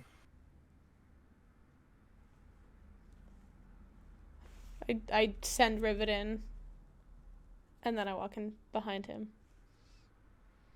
You already know where you are, CB. Yep. You know that you are in the passageway that leads to the elevator to Millennia's office. As soon as I walk in and I see that corridor, I turn around and look to Jem. And then I look back down the corridor. I'm like, this is a lot. This is a lot. Well, we know nobody fucking checks it. Yeah.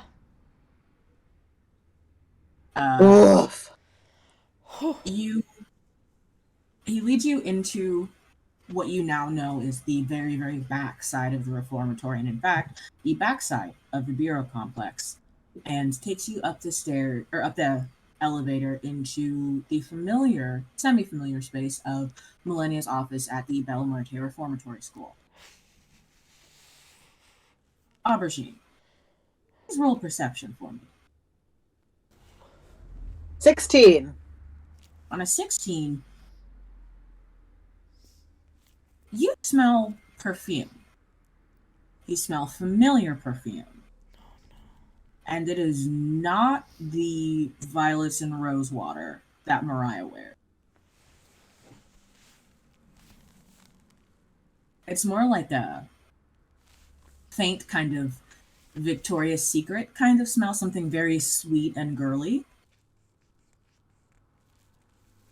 If you would like to roll history to see if you can pin down where you know the smell from, you are welcome to do that. You do know that was a 5. I don't know shit. So you smelled perfume and you know that it's familiar, but you can't quite put your finger on why it's familiar.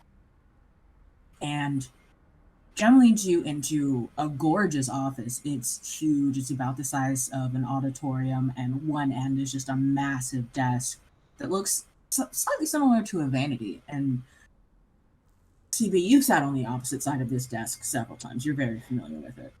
I haven't been here in a really long time, but CB is visibly stressed. Jem looks at you, and he looks around the room, and he kind of cocks his head toward the far door, and he says, "Come on, we're not done yet. We still got a way to go." As you are heading out, Aubergine, please roll perception for me again. 25.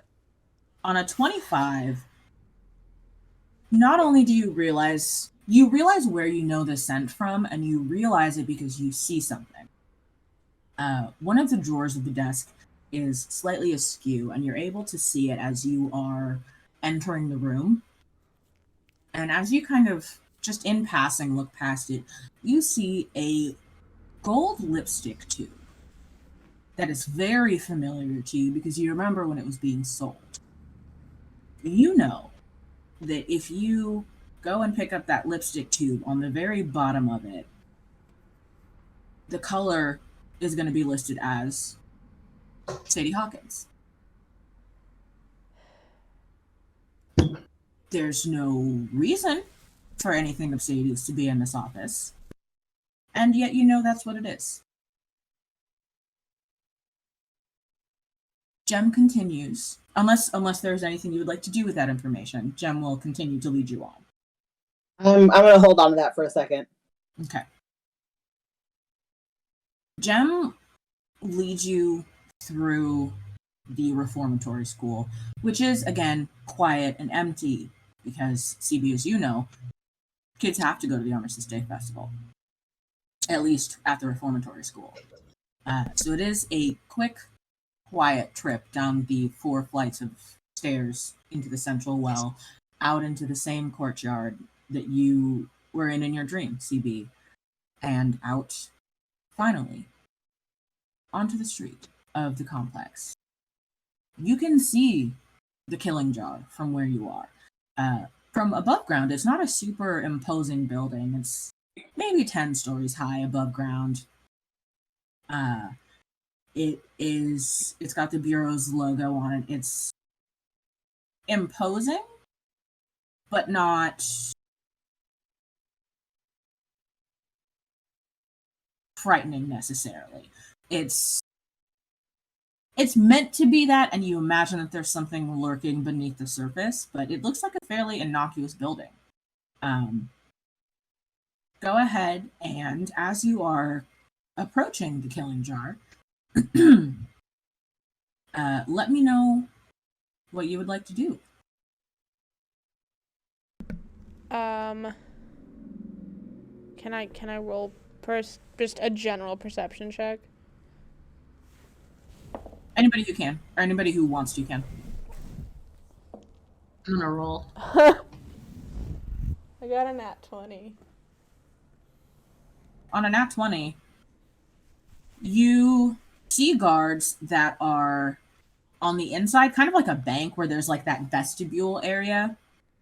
You can see what looks like almost like a bank lobby. There are windows, or like the DMV for mass reference. There are different windows with different colors at them. You see people going through metal detectors. It looks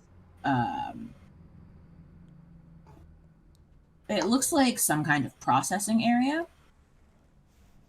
You see that there are what looks like a skeleton crew of guards that are there, at least on this first floor. There is the one that's at the door. There are one on either side of that counter that's inside, and in the very, very far distance, you can see one that is on what looks like the very first elevator. Mm-hmm. But it's not nearly as densely patrolled as you remember it from your childhood. I think anyone looking will note that they have moved most of their force to a little bit closer to the center of the city. Definitely skeleton crew. On this floor, at least, yes. Yeah, cool.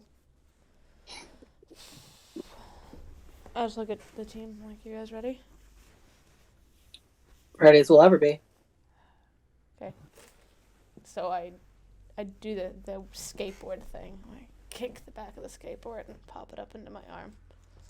And I'll just clip it to the back of my shoulders where my cyber pack is. And just for reference, I rolled a dirty 20 for perception too. 20 for perception.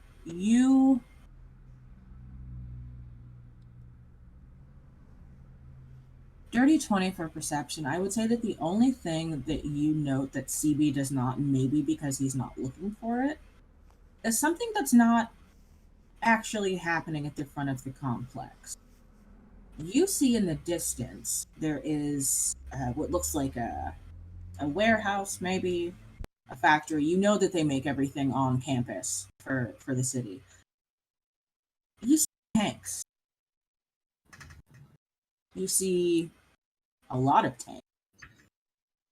And they are moving one by one in a procession out of whatever building they've been housed in, eastward, and out of the city.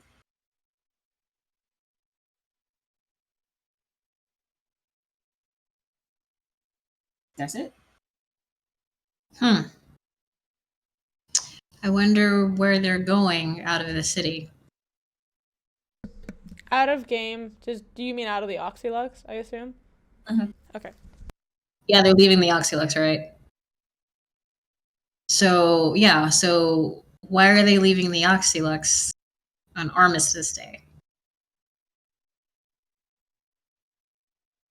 Gem, you know anything that we should be worried about? Because that's an awful lot of tanks to be leaving on Armistice Day, like the Bureau's big circle jerk, look how great we are day. Like what? Do they have something better to do? I think those are for us. Clearly. They've been working on a couple of new models. So either they're going out on maneuvers or they're going out for data collection somewhere else.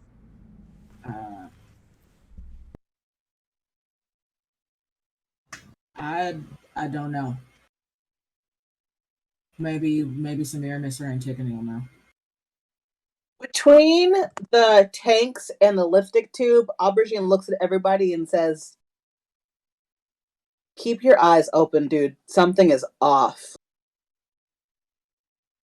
Yeah, I don't like the way those tanks looked. I don't like how uncertain Gem sounded. And it's not anything against like you, Gem. It just doesn't like you just don't sound entirely sure, which means this is something totally new, which we didn't maybe account for. Yeah, there are things happening that we didn't plan for, guys. Also, why isn't Mariah in her office getting ready to give the opening statement before Armistice Day? Like, doesn't she broadcast for Armistice Day from her office? I don't know, actually. Would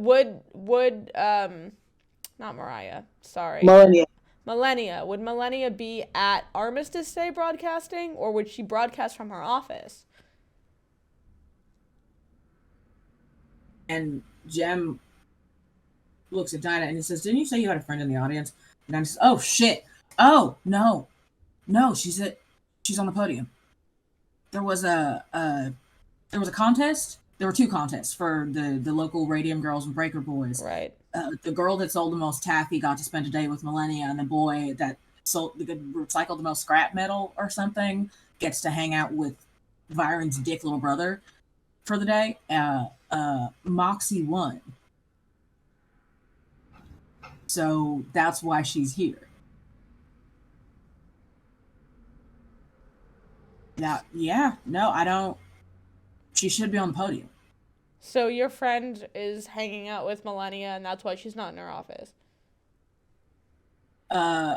Moxie has been undercover since before I even got here at the Faraday schools. So she's been posing as a child, as a teenager. And she got enrolled in the local Radium Girls troupe and sold a whole hell of a lot of taffy so that she could win this contest and be here today. That's pretty cool. That's great. incredible. That's incredible. That's incredible. Okay, so Millennia's not in her office because she's at Armistice Day with your dope friend Moxie, who apparently can pass as a teenager, but isn't. What? Rad as hell. Understand when you meet her. Yeah. Rad as hell. Eyes Yeah, up. and Let's yeah. keep moving. yeah, and I look at Aubergine and I'm like, yeah, this is weird. Let's go. Okay. Let me go in front, because if anybody stops us, I can say that I'm bringing you in. And Jem steps out in front and looks to Byron and his group and says, "This is a lot of people to take in at once." And Byron says, "I think we can get in another way. If necessary, we'll blow something up. Go ahead and take them in. We'll catch up." I follow Jem, but I keep my head down. Because, as far as I'm aware, the Bureau has not seen my face in years.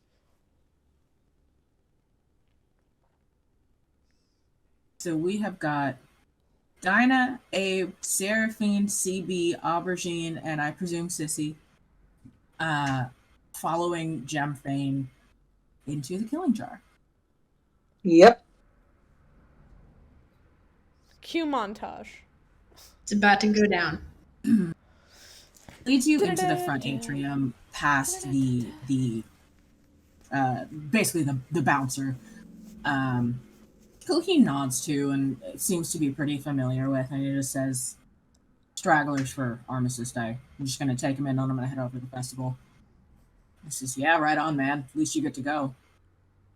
And allows Jem to pass through with all of you.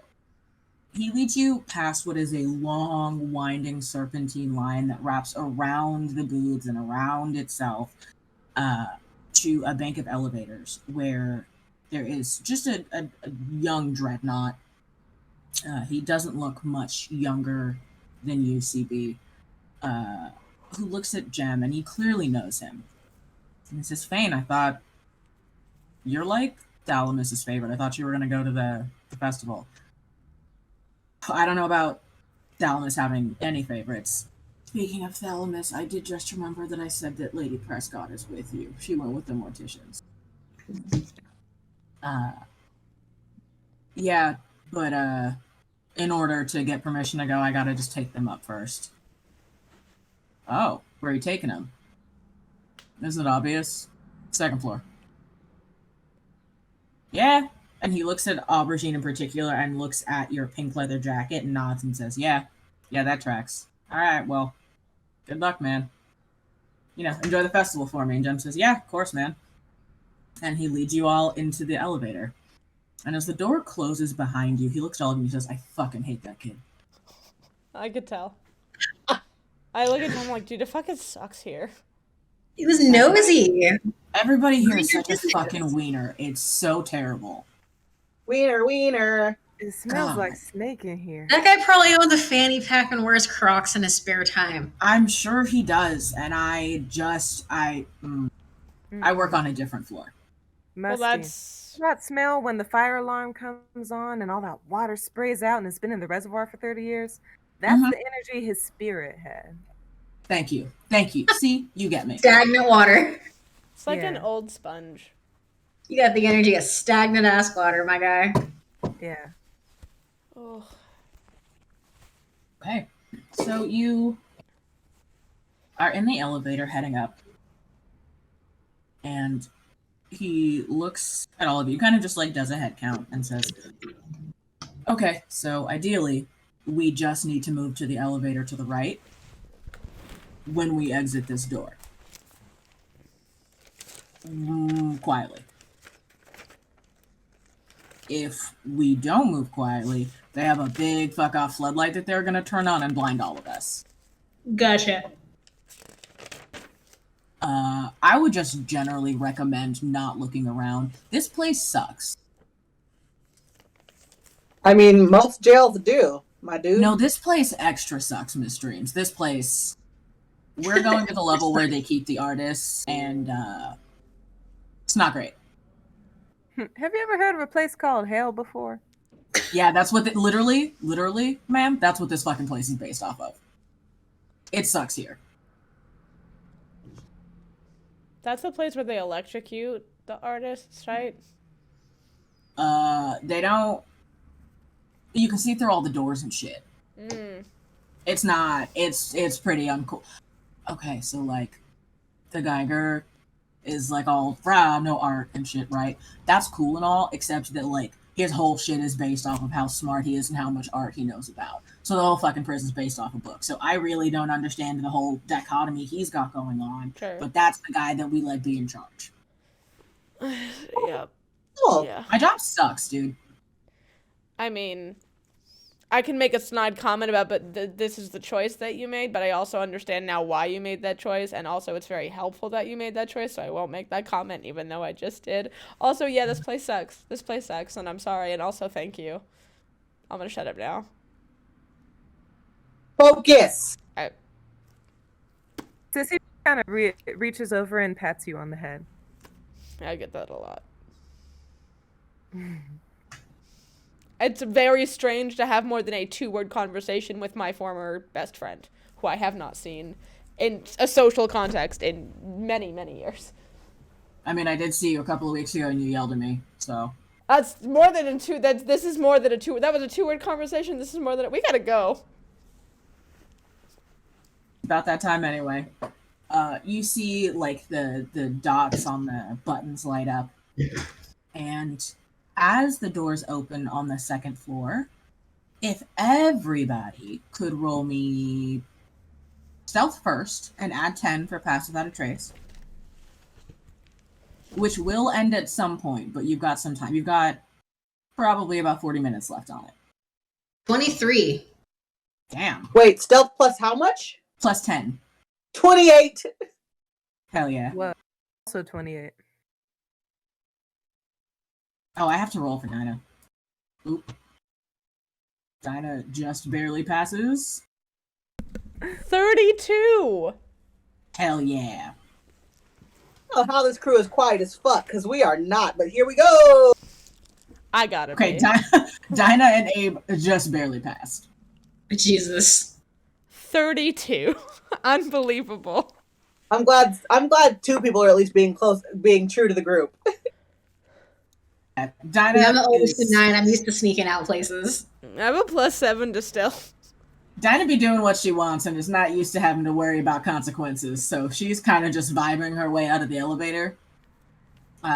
You do manage to slip quietly from the doors of the first elevator that you're in and step out into the hall, and you can see kind of panopticon style just rows and rows of clear glass that are separated by floors and then separated again by cell walls. But as promised, you can see everything that is happening in these cells. You catch just glimpses of them briefly as you are moving away toward the other elevator, you can see that there's a tall guard tower with what looks like an enormous floodlight that is mounted on top of it.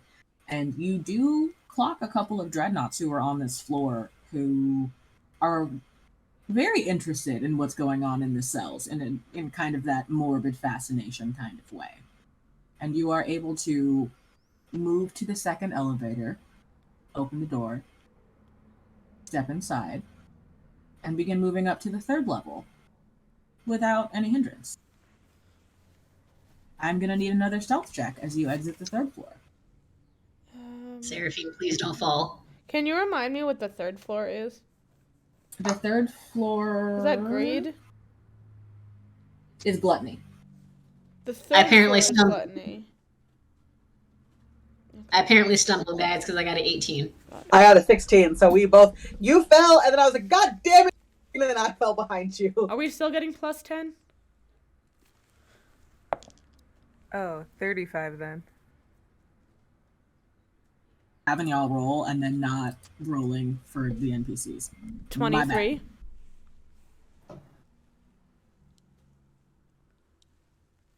Roll for young Abernathy. Please do better this time. That's better. Okay. Abe rolls an 18, so he passes. How we doing over here, Dinah? Please fucking do better this time. You got this done. Yeah! That's much better. Dinah rolls a 29. Okay. Yeah, boy.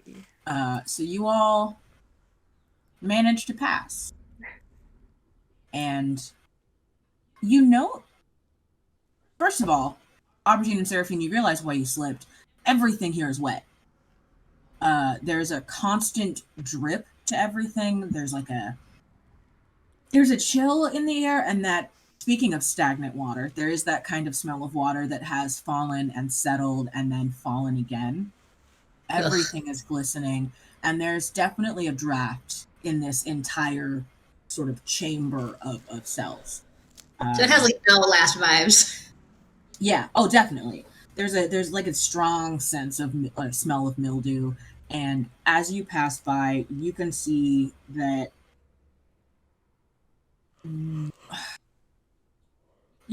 there is no furniture in the cells. Instead, there is one piece of furniture in the cells, and it is an ornate throne in the very center of the cell. It is there instead of a chair. There is no bed. And the prisoners that you do see are wearing what look like crowns, but occasionally crackle with electricity. Oof. Yeah, that's And right. It's you- where they electrocute the antagonists and the arsonists. And you move again, quietly, out of the elevator, one to the right, moving on up to the fourth level, which is great. Okay. Stealth checks, please. This is Man. because I'm looking at my notes and I'm like communicating. This is the 24-hour mint with the nonstop like courier. They're making currency constantly, right? Just checking. 4. 19. 36.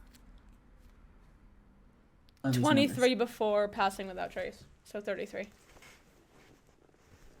Dinah barely passes again. She's distracted. Unsurprising. Dinah is just distracted by everything that's going on. Dinah's like a child in the candy shop. She has so Truly. many moving parts happening in her brain. She's like, there's so many people I could fight here. It's a good day. Sissy sees this happening in her brain and goes, like, on her face and is like, stay with me. Right. Got stuff to do. Stuff to do today. And then kisses her on the forehead. Okay, let's go. So everybody passes. Abe rolled a 29 and just kind of like bumps you with the shoulder. Seraphine whispers, ow, and slides into the elevator. Wait, what? Abe bumps you in the shoulder and whispers, I was a ranger, and slides past you and gets to the elevator. Fight an after and I'm like, who's the ranger? Like a Power Ranger? Like, can't believe. Okay, never mind. Clock that there is a single guard that's kind of on like a second floor, sort of like where like a manager's office would be, looking down. You see him see you, but you don't see him pick up a radio or anything, but he definitely sees you as you exit the elevator.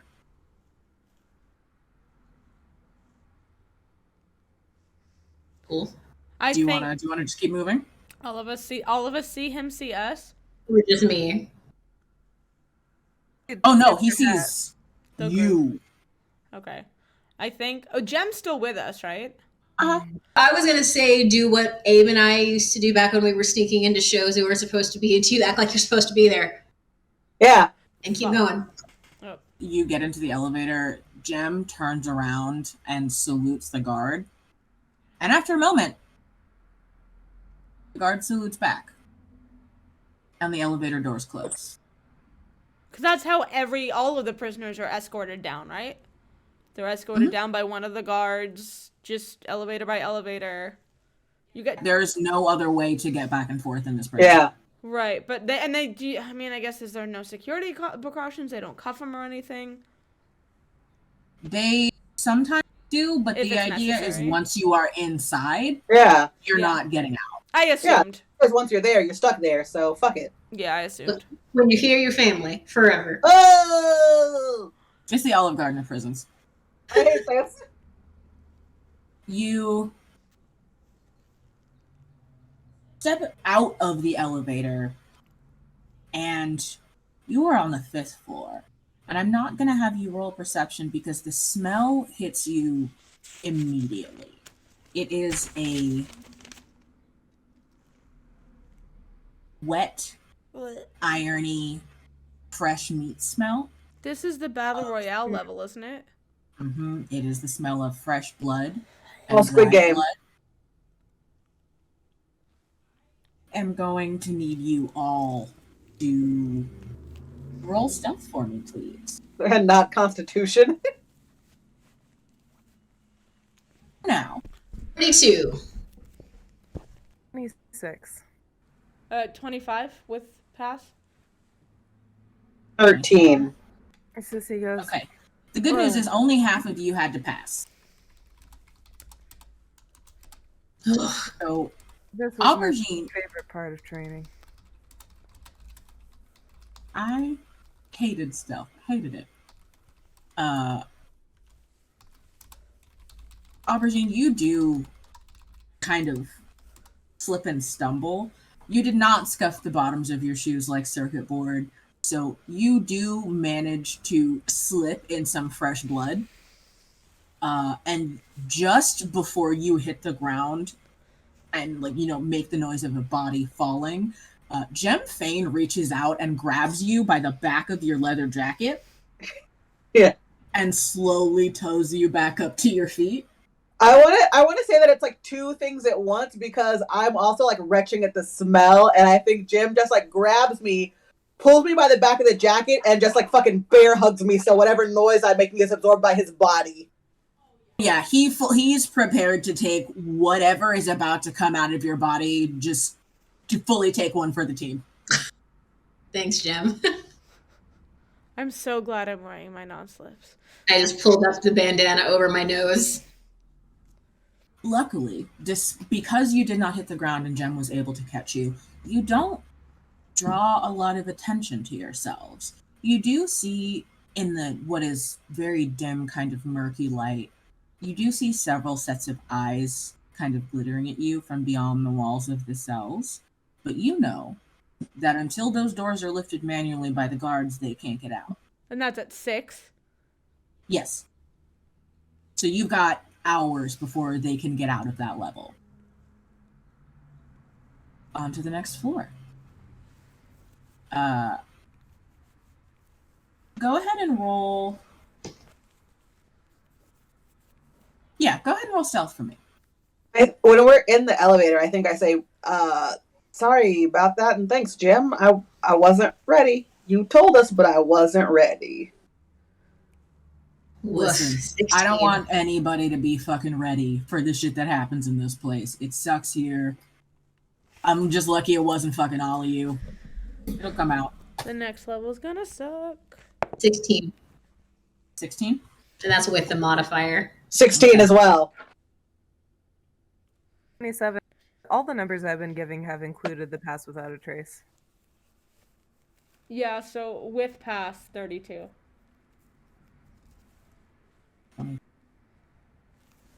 It's alright. Cheat? It's not. As soon as I get in the elevator, take my bandana down. Okay. So, everybody passes. I am going to have all of you roll perception for me, please, with advantage. I'm so glad that I have advantage, because that was a nat 2. Much better. 11.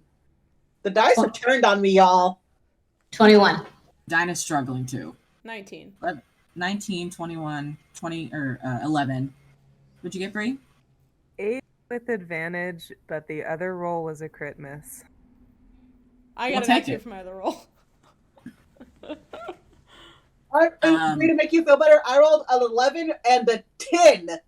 Ooh. Rip. The dice are not, they're done with me today. Pick a different d20. Seraphine and CB, you get up onto the 6th floor, which is It's the where all brainwashing the... floor, right? Yes, that is the floor where you think maybe Lacuna Dune is. And you do see, as you are stepping out of the elevator at the very far end of what is curving into a round, Kid Gallows on his little yellow skates, skating past a guard, and you catch his hand strike out and grab something off the guard's belt, and then he's fucking gone. He is, before the guard even really realizes what has happened, a blur of yellow, black, and white has gone past him, and he kind of like goes to skate the other way around the round. You do not see the others, but you do see him. He's got a huge smile on his face as he is getting away, and he sees you, CB and Seraphine, and just kind of and then continues to skate. I ping him through the tattletale. I'm like, swift moves, kid. Just kind of waving. Just, He looks at you and then continues to skate by. He's so cute. And with your stealth rolls, you are able to move up to the next level. And you do note, as all of this is happening, that you're having a hard time focusing your eyes the minute you step on this level. There's like a weird, 7? dreamy, halogen, shitty quality to the lighting here everywhere that you look. So it's that weird optical illusion of almost like being in a strobe light, where everything is probably where it looks like it is, but not quite. And you do hear, not yelling, you hear talking. You hear a lot of talking. You hear a lot of voices coming from behind frosted panes as you pass by. And some weeping, but you don't hear any sounds of pain or anything.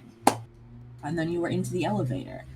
And now, as you are getting out of the elevator on the 7th floor, I am going to need stealth rolls from everyone.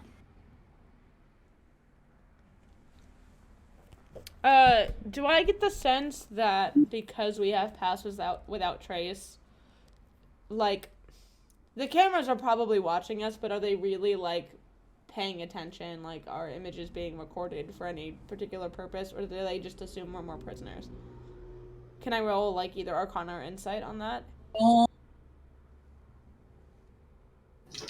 Roll Arcana for me, and I will let you check to see exactly what the camera is doing. Okay, great. I rolled 23, and that's with the extra. Okay. Oh, I rolled a 6, including without a trace. I rolled a 13 with everything. Dirty 20. And then Dirty 20 was my Arcana.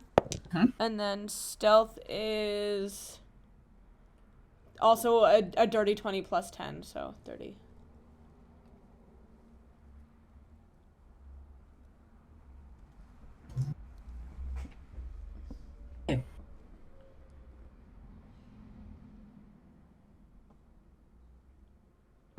Pass, for the most part.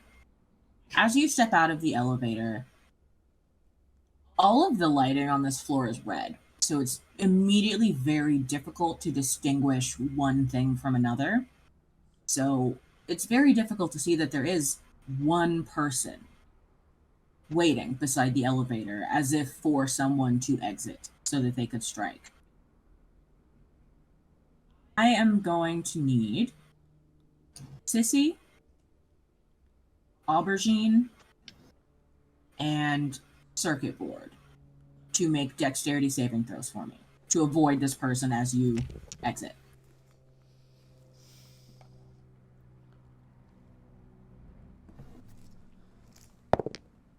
Eight. Dirty 20. Okay. Hang on. 10. Solid.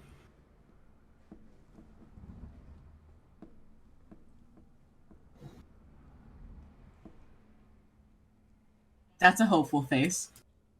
How'd it go, Bree? 8.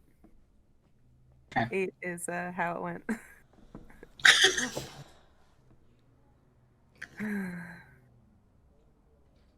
Say that the walking order for this was Gem, Dinah, Seraphine, Abe, and this person waited until half of you were out and sure that you had made it before beginning to swing.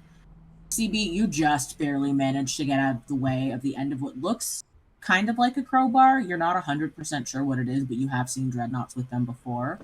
Aubergine and Sissy are not quite so lucky, and each take...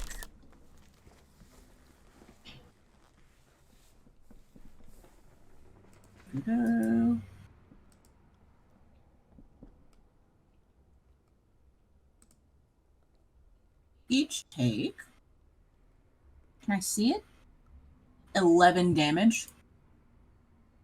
As you are cracked real sharply. In your case, Sissy, he catches you like in the shin with it. And in your case, Aubergine, he catches you hard in the arm with it. Like where the back of your arm meets your body is where he catches you with it. And you do go stumbling forward, but you didn't roll in that one. So you do not draw attention to yourself. Sorry, really quick, what level are we on? You are on the 7th level. That's violence, right? Yes. Okay, yeah. One of my notes specifically from this level was in all caps underlined run. Those are good notes. Specifically, it was All right, no, cool. no cells. They're the winners of the battle royale on level 4. It's a hunting ground and run. Cool. Wait, is this the level that Mariah's on? No. No. Okay, cool. Okay, so you're running? Yeah, I'm running. I mean, I guess. Can I look to see who the hell is attacking my friends? It doesn't matter. We're running. Yeah, we're running. It doesn't matter. It doesn't matter. Running is what we're doing, I guess. Hold on, let me see if I can do a thing. Seraphine, Aubergine, he caught you in the leg, right? He caught me in the arm, so I'm just. Or the arm. Yeah. So Bree, you got caught in the shin. Yep. Yeah. Didn't need Okay, that. so how is Sissy's leg doing?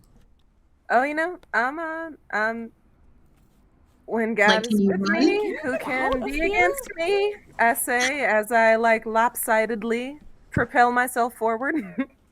Okay, so in that case, I think either Abe or myself should throw over one of our shoulders. Probably me because I'm her sister. So hop on. We're like I'm just gonna run with you. Because we gotta get out of but here. if it doesn't work, then I'm gonna try something else. So I'm gonna kneel down so you can hop onto my back. You can hop on and kind of. Run. Actually, can I throw my bag to Big Douglas? I could be a backpack while you run. I was literally gonna say that. Sorry. Can I throw my stuff to Big Douglas so that he can carry Sissy? Big Douglas, hold my stuff. I gotta carry my sister. Lord Big Douglas is always with Dinah. So. I just threw my stuff. And Yeah, just put Sissy on my back. you chuck your bag without even looking to go and pick Sissy up, and at the very edge of your peripheral, you do see the bag stop in midair and just kind of hover. Thanks, BD. Well, I fist pump nothing. Yep, the bag follows you as you move toward the elevator. The bag is booking it too. Yeah. Do we have to make any checks to run? Yes, I am going to have you each make a single. This fine. I'm going to have you each make a single athletics check.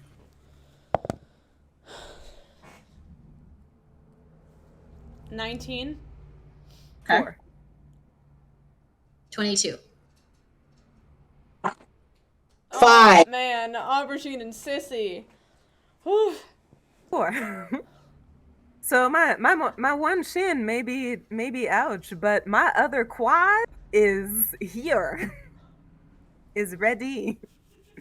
Let's go. Wait, Seraphine is carrying Sissy, right? Yep. Would she be able to give the help action because of that? Yeah, no. So only half of you Needed to have to pass for the group to succeed.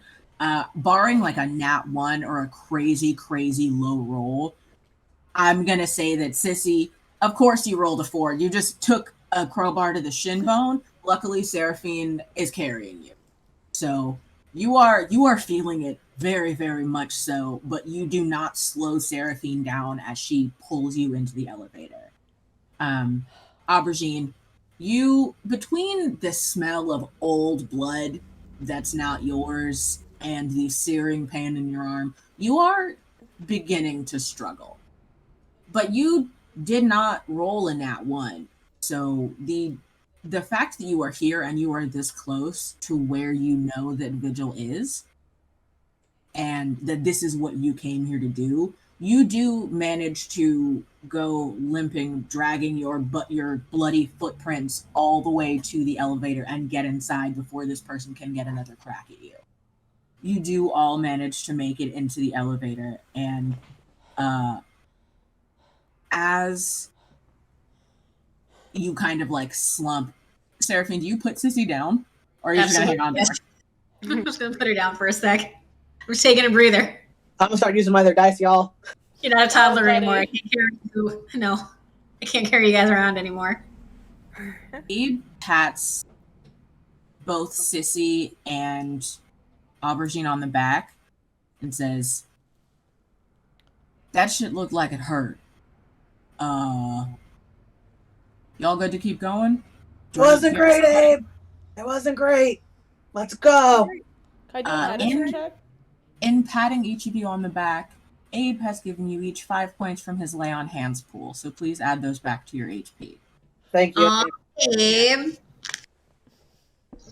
Or sorry, not his lay on hands. His it is lay on hands. It is still called that for paladins. Yeah. So you get a little bit of that back. Can Sissy go ahead and heal herself some more? Actually, can I? Yeah. Do I have time to heal both myself and Aubergine, or is the right? Yeah, I would say so, because you're still in the elevator and you still have to go up at least 10 floors, so you got time. Okay. I will spend, what is that, like a level 1 spell slot each for my healing word. Yeah. And that's D4 plus 2. So for me, that's 3 points. And then for Aubergine, that's 6 points. Woo! Yeah. Yeah. What was the word? I just want to know what the healing word was. The healing word was the blood of Christ. Not that other blood. I know we already got a lot of blood here, but this is some specific blood. Not that dirty Outlast blood. No. No, The not blood of that. the lamb. That is the blood of the lamb. Blood of lamb. Power of Christ compels you. Mm-hmm.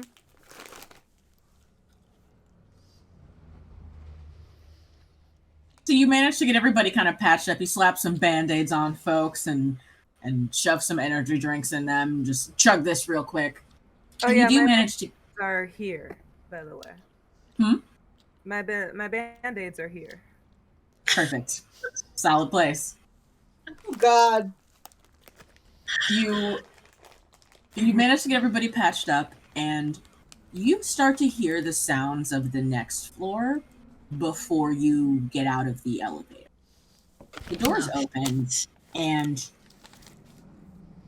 you immediately hear the sound of screams, along with quieter and more sinister, the sound of laughter.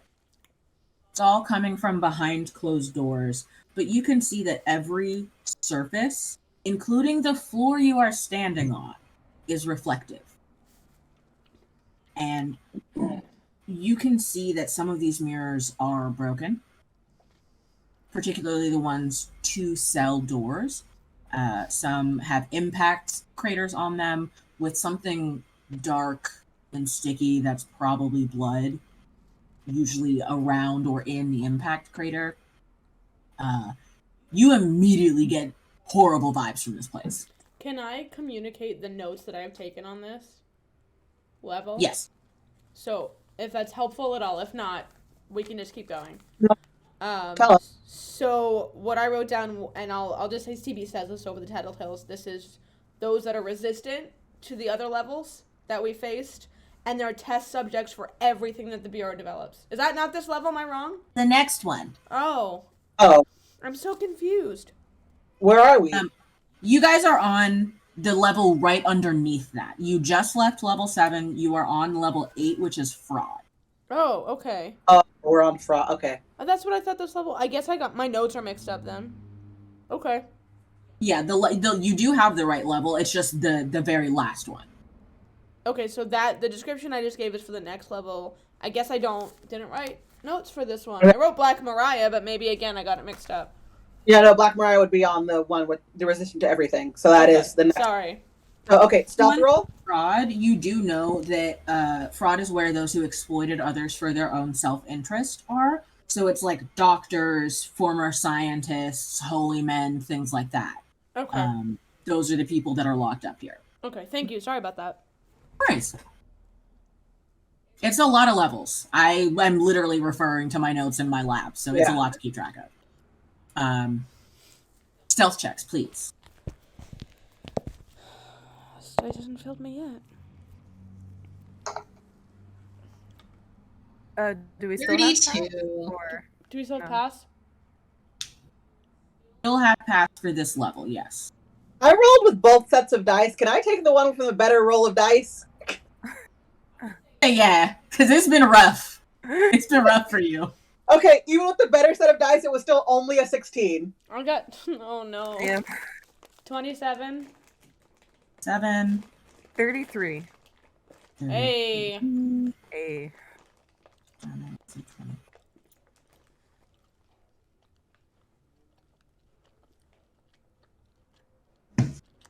And you got my For anyone in the audience who thinks my stealth rolls are suspiciously high, my modifier is plus 12 without the pass. God damn. So. Woof. So no That's matter what what, you get a 22. God damn. regular ass 22. Or excuse me, 32. With the extra 10.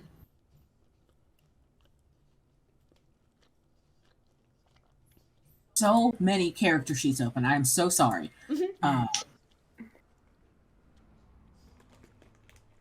Okay. Abe rolled a 10, but again, half of you passed. Oh, so boy. you are able to cover for Abe's just big, heavy Nordic ass stomping out of the elevator. Just being big, just being a large man and drawing attention to himself with his size. Seraphine kind of turns around and she's just like, "Can you turn those boots down there, SpongeBob? You are so loud." You say that and he thinks about it for a second and he begins to hover a couple of feet off the ground. He's like, "Yeah, you're right. This is way better." And he moves toward the elevator. Fucking Abe. You manage to get into the elevator, and all of you have made it. You've managed to heal up. There is one level left. And I just realized I've been saying you've been going up. That's not true. That's the one in Kansas. You're going down because that's what Catabissis means, and that's the title of the episode. So you are going down to the last level. I'm so sorry, y'all. I have 2 fights in my head right now, and keeping the information straight is a trip. It's okay. We got you, fam. You're doing fucking great. You step out of the elevator on the last level, and I am not going to have you roll stealth. Oh no! D! Where'd you go? Oh no. DK! Oh shit, oh fuck. Did they freeze? Yeah. Leave Oh. and come back! Oh my god. I'm gonna go tell Oh, him. the balls are so blue right now. The penultimate 10 minutes. Nope, I see movement again. Okay. Oh, there you Wait, go. they're We're back. good. We're good. We see you. You're good. Yeah. We see you. Did something happen? Yeah, you froze. Oh, okay. But that's okay. The last thing that you said was you're not We're going to going make it down. stealth. You're not gonna roll stealth, and then what? And also, I'm should I scared. switch to the combat overlay? I'm scared. I don't want to switch to the combat overlay because as you step out of the elevator into the vestibule, you are staring down a hallway that is lined with redactors. Oh, shit. Jem looks over at you, Aubergine, and he says, I'm going to try and get you through. She's at the very end of the hall, but you got to stay right behind me. All right. I just nod. I don't say anything. I just nod. Okay. Jem turns around and looks at all of the redactors. You do all outrank him, and he walks calmly down toward them. And as he gets to the first set of them, they both kind of stop and come to stand in front of him and say, It's your business here. Delivering a prisoner. They don't have anybody scheduled to come in today. The way you people take notes up here, I would be shocked. Honestly, if you knew how to write. I would. I'm here to do my fucking job. You can get out of my way or you can not get out of my way, but if I gotta call somebody about it, it's gonna be a rough day for all of us. So how about you just let me fucking pass? I'd like to get to the Armistice Day Festival. I don't know about you.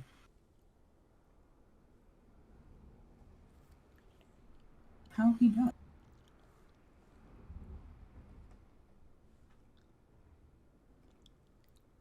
The guard stares at Jem for a second and kind of looks at you, Aubergine, and looks back at Jem and he says, Isn't that? And he says, Yeah, why the fuck do you think I'm here?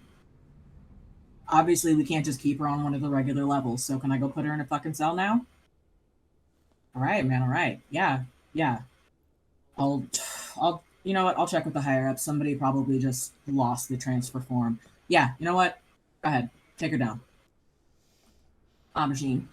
Jem begins to lead you down the hall toward the cell at the very, very end where you know that Nora is. What are the rest of you doing? I would like to, if I can, try to as upon hearing how he's gonna check with upstairs, try to prevent that from happening somehow, with like tech or something. I'm looking through my spells. I don't have anything like relevant except for like, cause I equipped nothing but like violence. Going to check something on your sheet. I don't want to say you can do it because I might be wrong, but let me check something. Go for it. Man, help. Help me. Help me, Wanda. Help me, Wanda.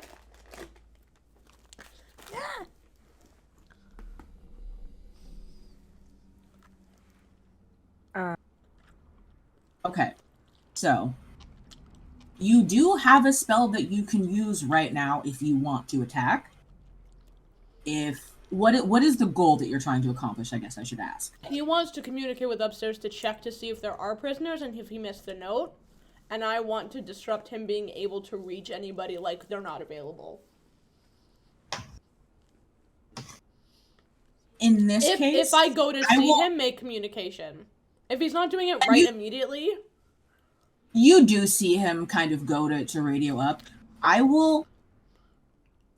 If you look through your spells, you have a spell that can affect his earpiece.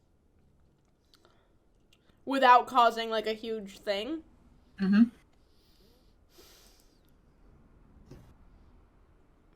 I will let you use Shatter in this case, but Okay. center it on the earpiece. Okay, well that's a 60-foot radius. That's a bigger spell than I was intending on casting, but would it disrupt tech in the whole room? Within that radius. So if everyone Except for else is us? still behind you, Then it will be if everybody you are ahead in of front, us. exactly. Okay, because I was wondering if I would I equipped that specifically for this level in case I needed something like that. Aubergine and Gem are moving forward and away from you, so when you cast, they will be just out of range of it, and everyone else behind you will be out of range of it. So you have a very brief. If you can hit, you can knock out all the redactors on the floor for a little bit anyway. Yeah, I think it Excuse me, disables Instagram. them. But they also have to make Constitution saving throws. Yes, they do.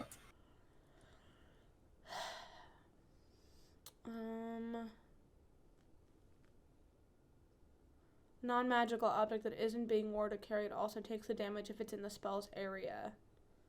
Then I will probably cast it as a 2nd level spell. I do have it as a 3rd level, but I don't want to use it yet if I don't have to. Sure. Okay, yeah. Then as soon as I know, and I can see it with my augmented lenses. Once they are farther than 60 feet from me, I'm just lagging behind. I end up letting the group, whatever, let everybody stay behind me. But then I do quietly turn my wrist, and I quickly cast Shatter. It won't let me cast it. I did it.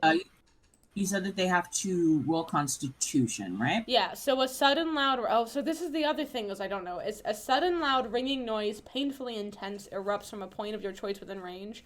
Each creature in a 10-foot radius sphere centered on that point must make a Constitution saving throw. A creature takes 3d8 thunder damage on a failed save, or half as much damage on a successful one. A creature made of inorganic material such as stone, crystal, or metal has disadvantage on the saving throw.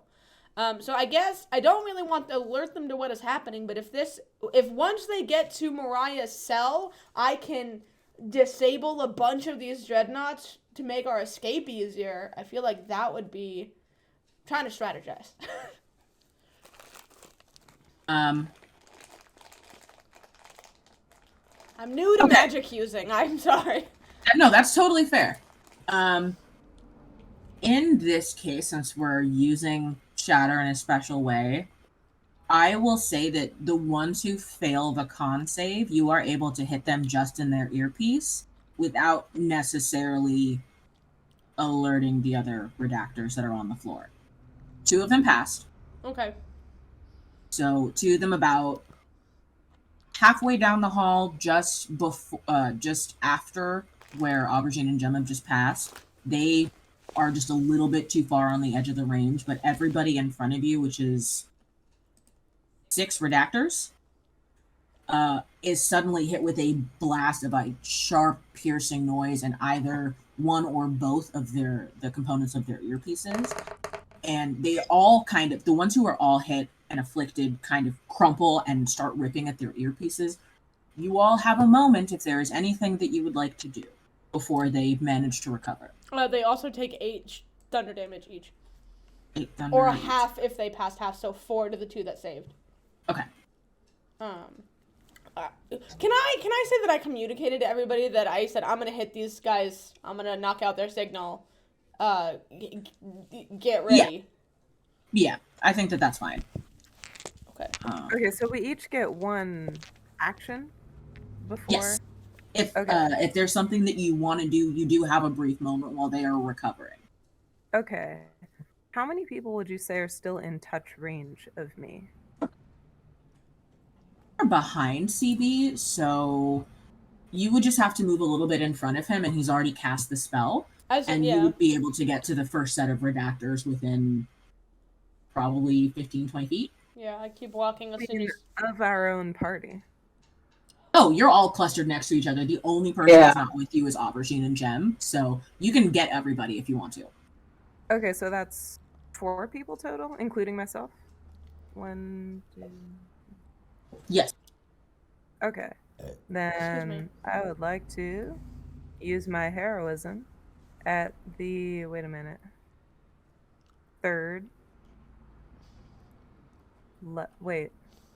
fourth level? Yeah, I can count. And what that will do is imbue everybody I touch with bravery. Until the spell ends, you are immune to being frightened, and you gain temporary hit points equal to my spellcasting ability modifier at the start of each turn. Until the spell ends.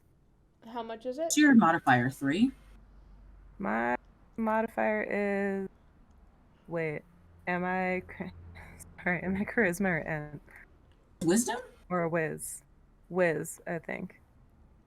Okay, in that case, my modifier is boop-a-doop. So 2 temporary hit points at the start of each turn, right? Yes. And just point of interest about temporary hit points. Once you lose them, you do not get them back. So you can't heal back temporary hit points. Yes. But at the beginning, like, of each But turn... you'll get 2 every round, yeah. Got it. Cool, thank you. So I just start singing, oh, freedom, oh, freedom, oh, freedom over me. And you have vibes enter you. Feel the vibes. I have vibes enter me. I love that. Feel Yeah. the vibes. It's I'm gonna throw some smoke bombs down since me and Abe are ex-military and we just kind of have that shit. And you know, there's a quick exit. Just throw some smoke bombs down. Once the redactors are down, Well, we Are you gotta wait. throwing them in front of you or behind you? were the redactors in front of me or behind me? They are currently in front of you. Sissy ran forward past CB, but there are currently several redactors between you and where Aubergine and Jem are at the door of the cell now. And now we're at So- Mariah's cell? Yeah.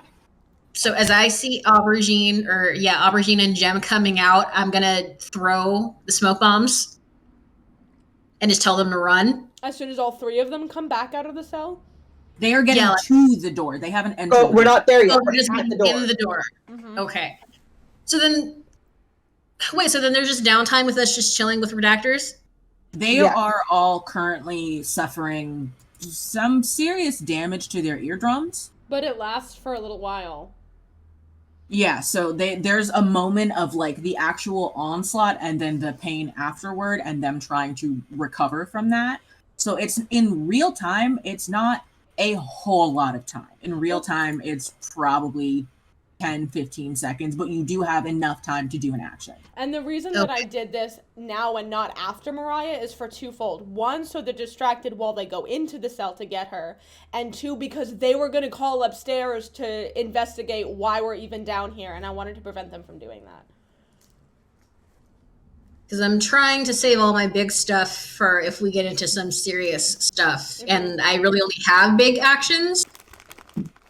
I would save them if I were you. We don't. Yeah, I want to save them because I really only have big ones that are meant to help an entire group. So I'm gonna wait on that, and then, I'm just gonna hang out and just chill for right now until I shit still pops have off. that again as a 3rd level if we need it even bigger later. So I still have more power for later. Yeah. We don't need that right now. Right. Aubergine and Jem get to the door of the cell. It's plainly marked with number 17 on it in silver. There is a little window that you can kind of slide up so that you can look inside. Would you like to? Yes. Looking through the window, you see what looks like a big glass diorama. It's a big glass box, and it is quite large. It is probably the size of a 2-bedroom. It's a very large space. It is well appointed with furniture. There are rugs on the floor to guard against the cold. And on the floor, lying on the very center of one of the rugs, is a figure that is all in white that is lying down on her side facing away from the door.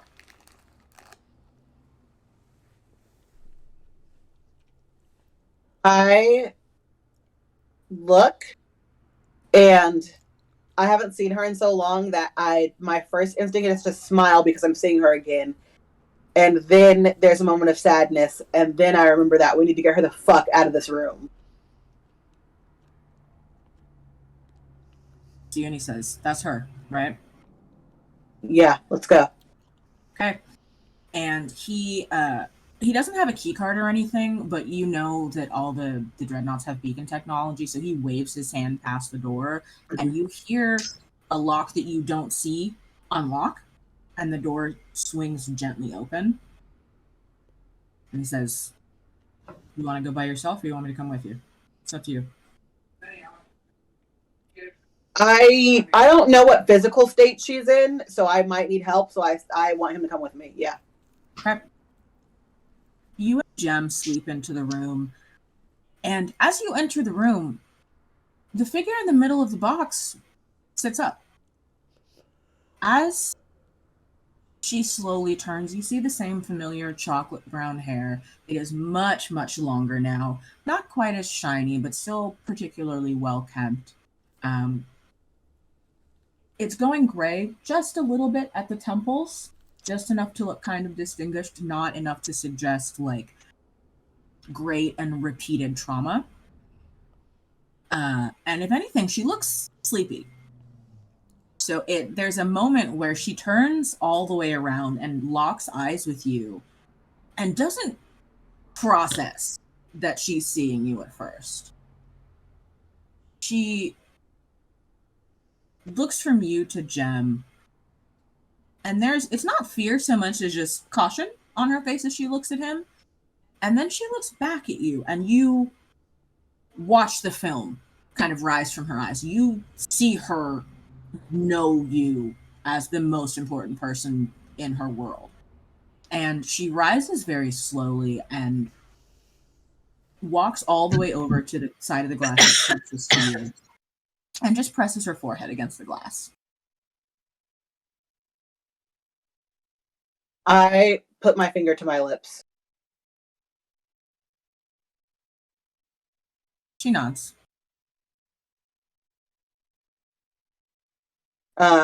Is the door open? No. I told Jim to open the door. He opened the door to like the room, but not to the actual like holding cell that she's in. But he kind of looks at it for a second, and he looks at his hand and he says, "That's not going to work." And he digs around in one of the pockets on his tack suit and pulls out a lockpick set. Mm-hmm. And he kind of looks at the door and he says, "I'm gonna have to fry this door. Ma'am, would you mind stepping back just a little bit? If anything pops, I don't want to hurt you." Can I hear this conversation on the Tattletales? Yeah. Yeah. I ask because if it's enough distance, I would like to send Rivet with the skeleton key I got from the bombshells down to Aubergine and Jem. If Rivet dashes, he can make it. Yeah, you can send him into the room. Cool. I said, "Wait a minute. I think I have something that can help. Rivet's coming." And I send a skeleton key, which I got earlier in the campaign. Let me read it. You can use a bonus action to put this key in a lock and turn it, causing the caustic liquid in the key's reservoir to pour into the lock. The acid destroys the key itself and the inner workings of the lock, making it harder to open by picking it, but easier to open with force. A lock that has been destroyed in this way can no longer be opened with this key. Roll a d4. The DC for picking the lock is increased by this amount, while the DC for opening the lock with brute force is lowered by this amount. So essentially it'll open the door, and then you can't open it again unless you have that key. Okay, cool. Let's do that. So you guys are coming out? Yeah. All right, so as they're coming out, Abe and I are going to get ready with the smoke bombs. Okay. So Rivet runs down and stops at Jem and Aubergine's heels and just has the key in his mouth and looks up. I take the key from Rivet and give it to Jim. Jim nods and he looks down at the dog, and Aubergine, you see him think, "I need to fucking ask about whatever this is later," and put the key in the lock and twist it. There's an immediate hissing sound as the you can't tell if it's plexiglass or actual glass that the door and the surrounding lock are made of, but you can see, because it's all clear, as the mechanisms inside melt down and it's just a mush of metal and clear, some kind of clear material. And Jem nods to Mariah and kind of gestures for her to step to the side and calls back, and I'm going to have him make a strength check real quick. Actually, I'm going to have... Yeah, athletics strength. Jem hauls back and really puts the whole force of his body into the kick. The whole sole of his shoe hits where the lock was and just crushes it past where the door jamb is. You see it kind of shift off the hinge and fall down a little bit. And he has to kind of force it the rest of the way, but he is able to safely get it open, and he just steps back and respectfully gestures for Mariah to step out. And she does. We turn around to exit. She follows you to the exit, and she doesn't say anything, and you do remember hearing a rumor about her tongue, and you still haven't been able to confirm whether or not that's true. But as you are moving toward the door, she just slips up behind you, and just like she used to do at parties, she just kind of slips her hand into yours and just keeps walking. Yeah. We fucking go. Okay. Seraphine and Abe, you want to drop smoke bombs to cover their exit? Yeah, we're gonna throw some smoke bombs. Okay. I'm gonna say you guys have two. I'm gonna say. What was our exit plan? Like, didn't we? Because we can't go back up or back down. Back up. We have to figure. There was another way we were supposed to escape from this level. Dinah says, "Yeah. I got a plan. Need y'all to come to me." And then Dinah pulls out her sidekick as you were talking on the tattletale, and send a text very quickly, and you can hear her mouthing to herself, "Are you ready yet?" As this is happening, Seraphine and Abe, throw your smoke bombs. I'm going to say you have one each, because honestly, Dinah probably didn't have time to make a whole grip of smoke bombs. You drop the smoke bombs, and Aubergine, Jem, and Mariah, who is surprisingly spry, Aubergine. She doesn't appear to be hurt in any way. Begin to proceed down the hallway past the ones that are blinded, and the three redactors that are closest to you are going to take swings. And let's see.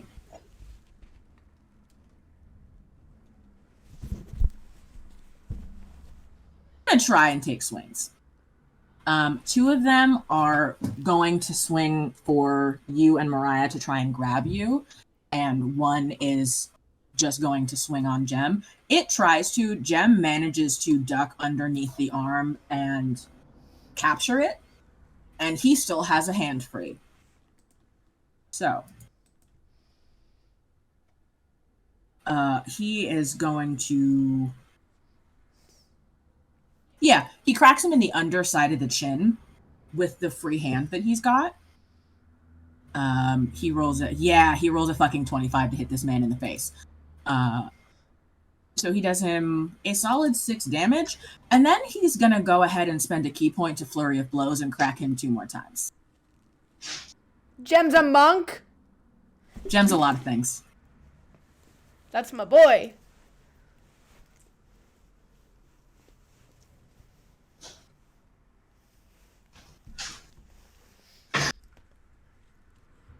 Second one misses, third one hits, and he does another 8 damage. So in... What is that? In his one turn, he's done... He 14 damages this man's face. Good job, Jim. Good job, Jem. And kind of just shoves him up against the wall, and ladies, and nods for you and Mariah to keep proceeding past him. We keep going. Seraphine, CB, through the smoke, you know your friends are coming. what are you doing? Are you just waiting for them to get to you? What is... Are we in initiative at all? You have not entered initiative yet. Okay. Because you guys got out of the elevator and you were able to get the drop with Shatter. Can I see, like, can I do, like, a perception and insight just to see what the status of the dreadnoughts are and, like, what our challenges getting out of here? Like, do I see, like, how difficult is it going to be for us to leave right now? Go ahead and roll insight for me.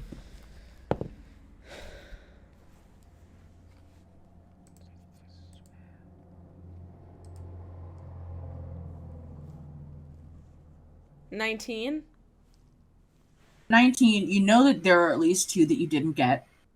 The ones that are closest to Aubergine and Mariah and Jem managed to get one of them and is kind of imposing his body between the other two as Mariah and Aubergine are moving toward you. So there are at least 3 that are up toward the back of the hall where Jem is. Jem doesn't look like he's in trouble. Jem mostly just looks inconvenienced. The ones that were closest to you when you set off Shatter, you do see that a couple have blood trickling from their ears, but they are starting to recalibrate.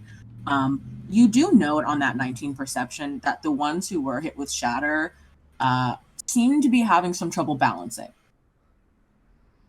Do I get the sense that they're all paying attention and are going to eventually try to attack us, etc.? Oh, okay, yeah. Got it. Okay. In that case, I would like to... How many of them are, like, around me? 4. Out of... There's the 2 in the middle, and then there are 3 in the back. So 4 out of 9. 9. Okay, that's pretty good. Here's what I would like to do. I would like to cast, as a second level, pyrotechnics. And I'm going to cast the fireworks aspect. The target explodes with a dazzling display of colors. It's a 60-foot by 60-foot area of a 5-foot tall cube. Each creature within 10 feet of the target must succeed on a Constitution saving throw or become blinded until the end of your next turn. Yeah. What's the DC for the save? The 14. Fail. Save. Fail. So 2 failed.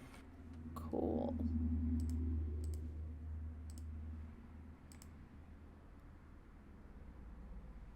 Okay, so then 2 of them are blinded until the end of my next turn. Okay. So 2 of them have the blinded condition. Okay.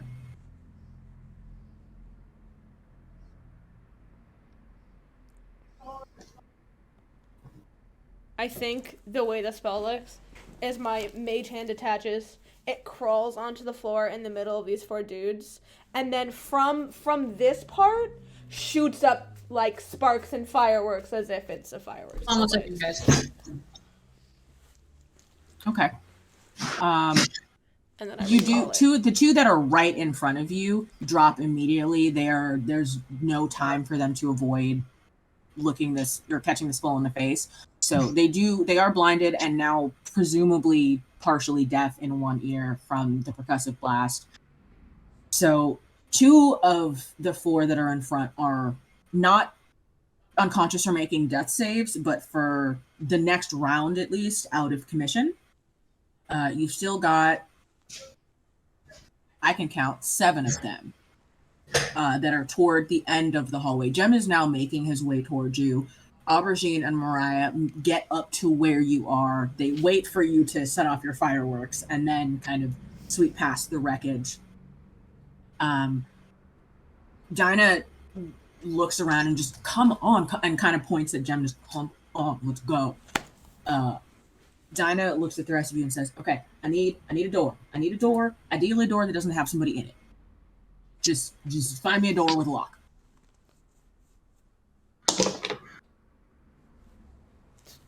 Can we do perception checks for a door?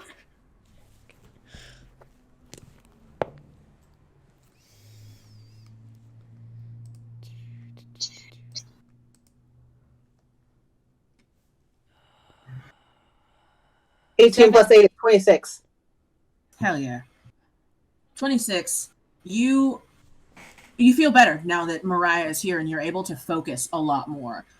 And as you are moving towards your friends, you do glance over your shoulder and you see that Jem is making his way towards you.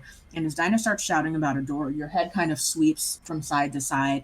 And at the very end of kind of a little like offshoot hallway, almost like an auxiliary hallway, you see a single door at the very end of that hallway, and you see that it's got a lock and a knob. I point at it I get Dinah's attention and show her the door. That'll do. Go. I run Go to the door.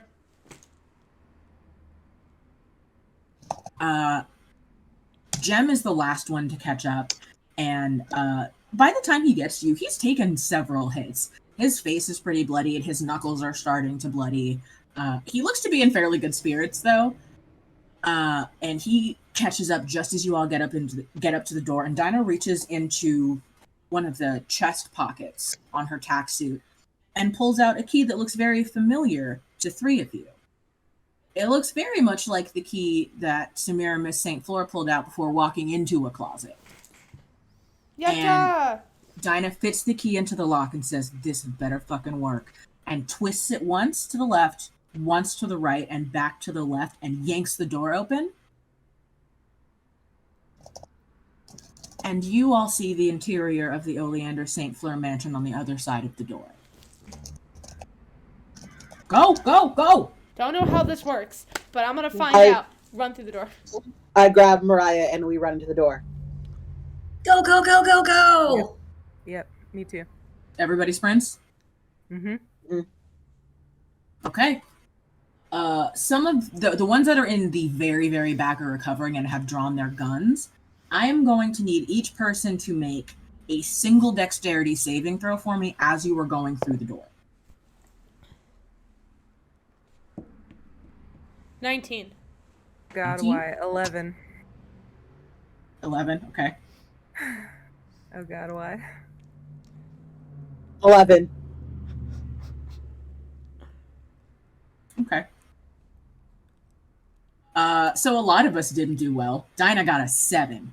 No! Because Dinah is holding the door. Dinah is waiting for all of you to go through.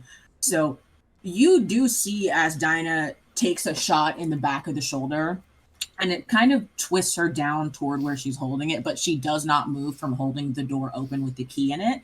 And Dinah is going to take... Oh, I forgot what weapon this is. Okay.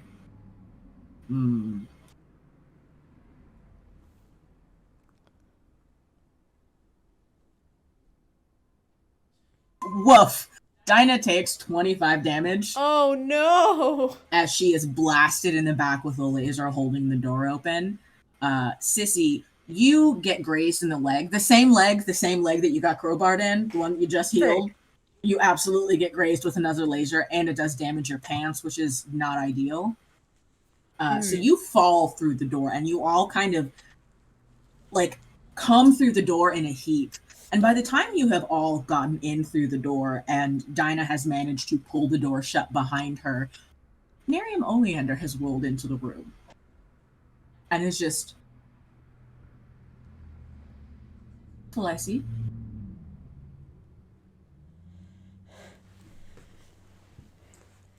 Why? Let's get you all up off the floor. Welcome. Sorry. You'd think I'd be used to just large packs of anarchists just sort of dropping into my house, but one requires some time to catch up. Yes, where are the others? And Dinah reaches up and she says, "Byron, Bud, how's it going?" He says, "We found my mom, so..." Well, that's good, ? Yeah, she and Semiramis, had to swipe my dad's fucking security key, I guess. So that's where they've been. That's why they went to the fucking thing. And you hear Antigone Thrice say, "Yeah, Byron's pretty perceptive, but I'm better than he is. So sorry for the delay. I know I said I'd be there. Didn't think it would take so long to get my hand in his pocket. We have your friend." and we have a key not dissimilar to yours. So we'll see you shortly. Okay. Okay. And true to her word, maybe 10 or 15 minutes later, you hear footsteps. You hear like a door open and close and several sets of footsteps. And you see the morticians, who are all beat to hell, including Kid. He's got a couple of scrapes on his face, and he looks, you know, he's excited that he did a thing. He's still got Yellow with him. Yellow definitely has blood on him, and Kid's totally cool with that. And you see a young woman with olive toned skin and kind of a honey brown chestnut colored hair, very, very long, tied back into a braid, but several strands have come loose. She's got scrapes on her face. You can see that Viren has claw marks on his face. And she is still struggling where TC is holding her. And TC says, okay, so it's worse than we thought. Where are we taking her? Where? I can hold her, but I don't want to hurt her, Dr. Oleander. Where are we taking her? And she says, Moxie and Onassis aren't back yet, and they were the ones who were supposed to move her. Okay. If you can hold her, just take her down the hall, 3 doors, door on the left. You may need to lock her in, just for the moment. Yes. As a matter of fact, I'll come with you. I'll take you. And she begins to lead TC down the hall as she's kind of dragging a struggling Latham with her. And you all have a moment after completing your impossible task to catch your breath. Literally, those stealth checks saved our lives. If they did not go well. Whew. I think I just collapsed and, like, not collapse, but, like, hug Gash, like, super tight. A big hug back. His eyes swollen, his mouth's bleeding. He's stoked. He had a good day. And as he pulls away, he looks down at Kid and he says, Bud, what's wrong? Hello? You watch as blood starts to run out of one of Kid's nostrils, and you follow his gaze, and he's looking at Mariah. Aubergine, you watch as Mariah turns and looks at Kid, and you watch their eyes meet, and she makes a pained noise and drops to her knees and grabs her head and kind of stays there for a second. And it looks like it takes her some effort to kind of find herself in the maelstrom of whatever is going on in her head. But she lifts up a hand, palm outstretched, to Kid. As he starts to walk toward her, and as he starts to get closer and closer, the other nostril starts to run. He is now pouring blood from both nostrils. She looks like she's in extreme pain, but they continue to move toward each other. And when he gets in front of her, she throws herself the rest of the distance and wraps her arms around him. And he's still on his skates, and you see his knees buckle a little bit. And she catches him as he drops in her lap, and she kind of strokes his hair back from his forehead. And she looks up at you in confusion, Aubergine, and points down at him. That's her baby. That's Kid's mom? That was her baby. Jesus. And Gash pipes up and he says, that's why he's having the fucking nosebleed. We've been trying to find out what happened to him and where he came from since we found him. He could never tell us, and every time we tried to ask him, he got a headache or a nosebleed or something bad happened. I don't think we were supposed to know. She was pregnant when they took her, you guys. Oh. So what did they do? Just kick him out on the street? How old? What? CB Aubergine, is so mad. Mariah is smiling as CB says, what did they do? Just kick him out. And she looks down at the boy who has been identified as her son. And she clears her throat, and no sound, like no vocal sound comes out. It's almost like she's forgotten. She pauses for a minute, and she gestures for a pen and paper, or like something to write with, and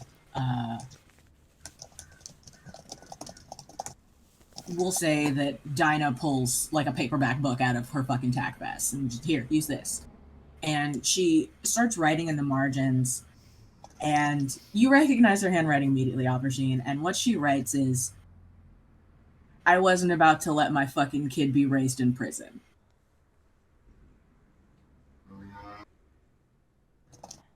Of course you weren't. She Of course you saved fucking him. weren't. The next thing she writes is Lantum okay? Yeah. Yeah, he's fine.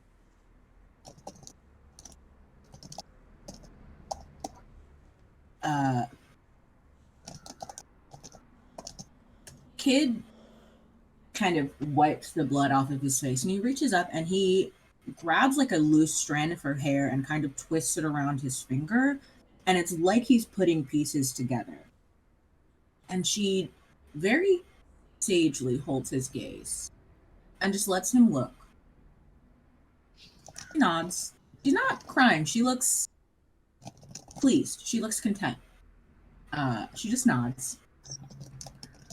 And he looks at Gash and the others, and Gash, and he kind of just like buries his head in her neck and shoulders, and stays there, draped over her lap with his little skated feet kind of hanging out. And Dinah turns to the three of you and says, I know you said you weren't planning on being heroes, but pretty good fucking day. Pretty good fucking day. It was a good day. It was a good day. Rivet brings Kid yellow. Very excited to see Rivet as always, and he kind of pats him on the head and accepts yellow and holds him up to show him to Mariah, who is the exact amount of interested that you should be when a child shows you whatever it is that they're holding. And we are actually going to end on that scene today. Yay! You did it, guys. After a year of playing in real time. Woof! You saved your friend. You did it. That was a really wild episode because I had plans for combat to go for forever, just in case, and then y'all rolled real well. So that actually worked itself out beautifully time-wise. The dice are God. The dice are God. Thank you all so much for joining us for episode 108, Catabissis.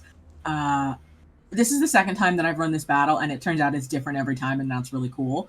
I would like to thank our guests, Kristen, who was here with us earlier, and Bree, who has been here as Dinah and Seraphine's sister Sissy. This has been a lot of fun, and I am quite pleased with the way that things went today. I'm Abadonne Kilbride IV. I'm the DM and also Dinah in the other campaign that's in like 2.5 hours, so you can come back here to watch that if you would like. You don't have to. I'm not trying to sell you nothing, but it's gonna be a wild time. Who else is here? I'm here. Jordan Lambert. You can find me at Lambertra. It's been my pleasure to be Aubergine this evening. Good night. A joy to be here as always. I'm Morgana, Seraphine St. Marie, level 6 War Domain Cleric, and don't forget, I think dogs should vote. My name is Mazz. You can find me on everything as Mazzface. I have been our Hacker Boy Wizard circuit board, Dello Russo, and this is my favorite way to spend my Saturday. And I'm excited to be a part of the Sister Cities campaign tonight, so we'll see you later. We will be back for y'all for this campaign next week. Same bat time, same bat channel, 2:00 PST, to deal with some of the fallout of the day that the party just had. And we're excited to be in our new home at Exquisite Corpse. Yeah! Yeah! First official show on the Exquisite Corpse channel is in the can. Now we have everybody under one roof, and that's very exciting. You know what else is very exciting? The prospect of food and a disco nap, though, because Mazz and I do have to be back here shortly. So we are going to end things. Thank you so much for hanging out. We will see you next week, and we have been Till Death Do Us Party. Bye. Bye.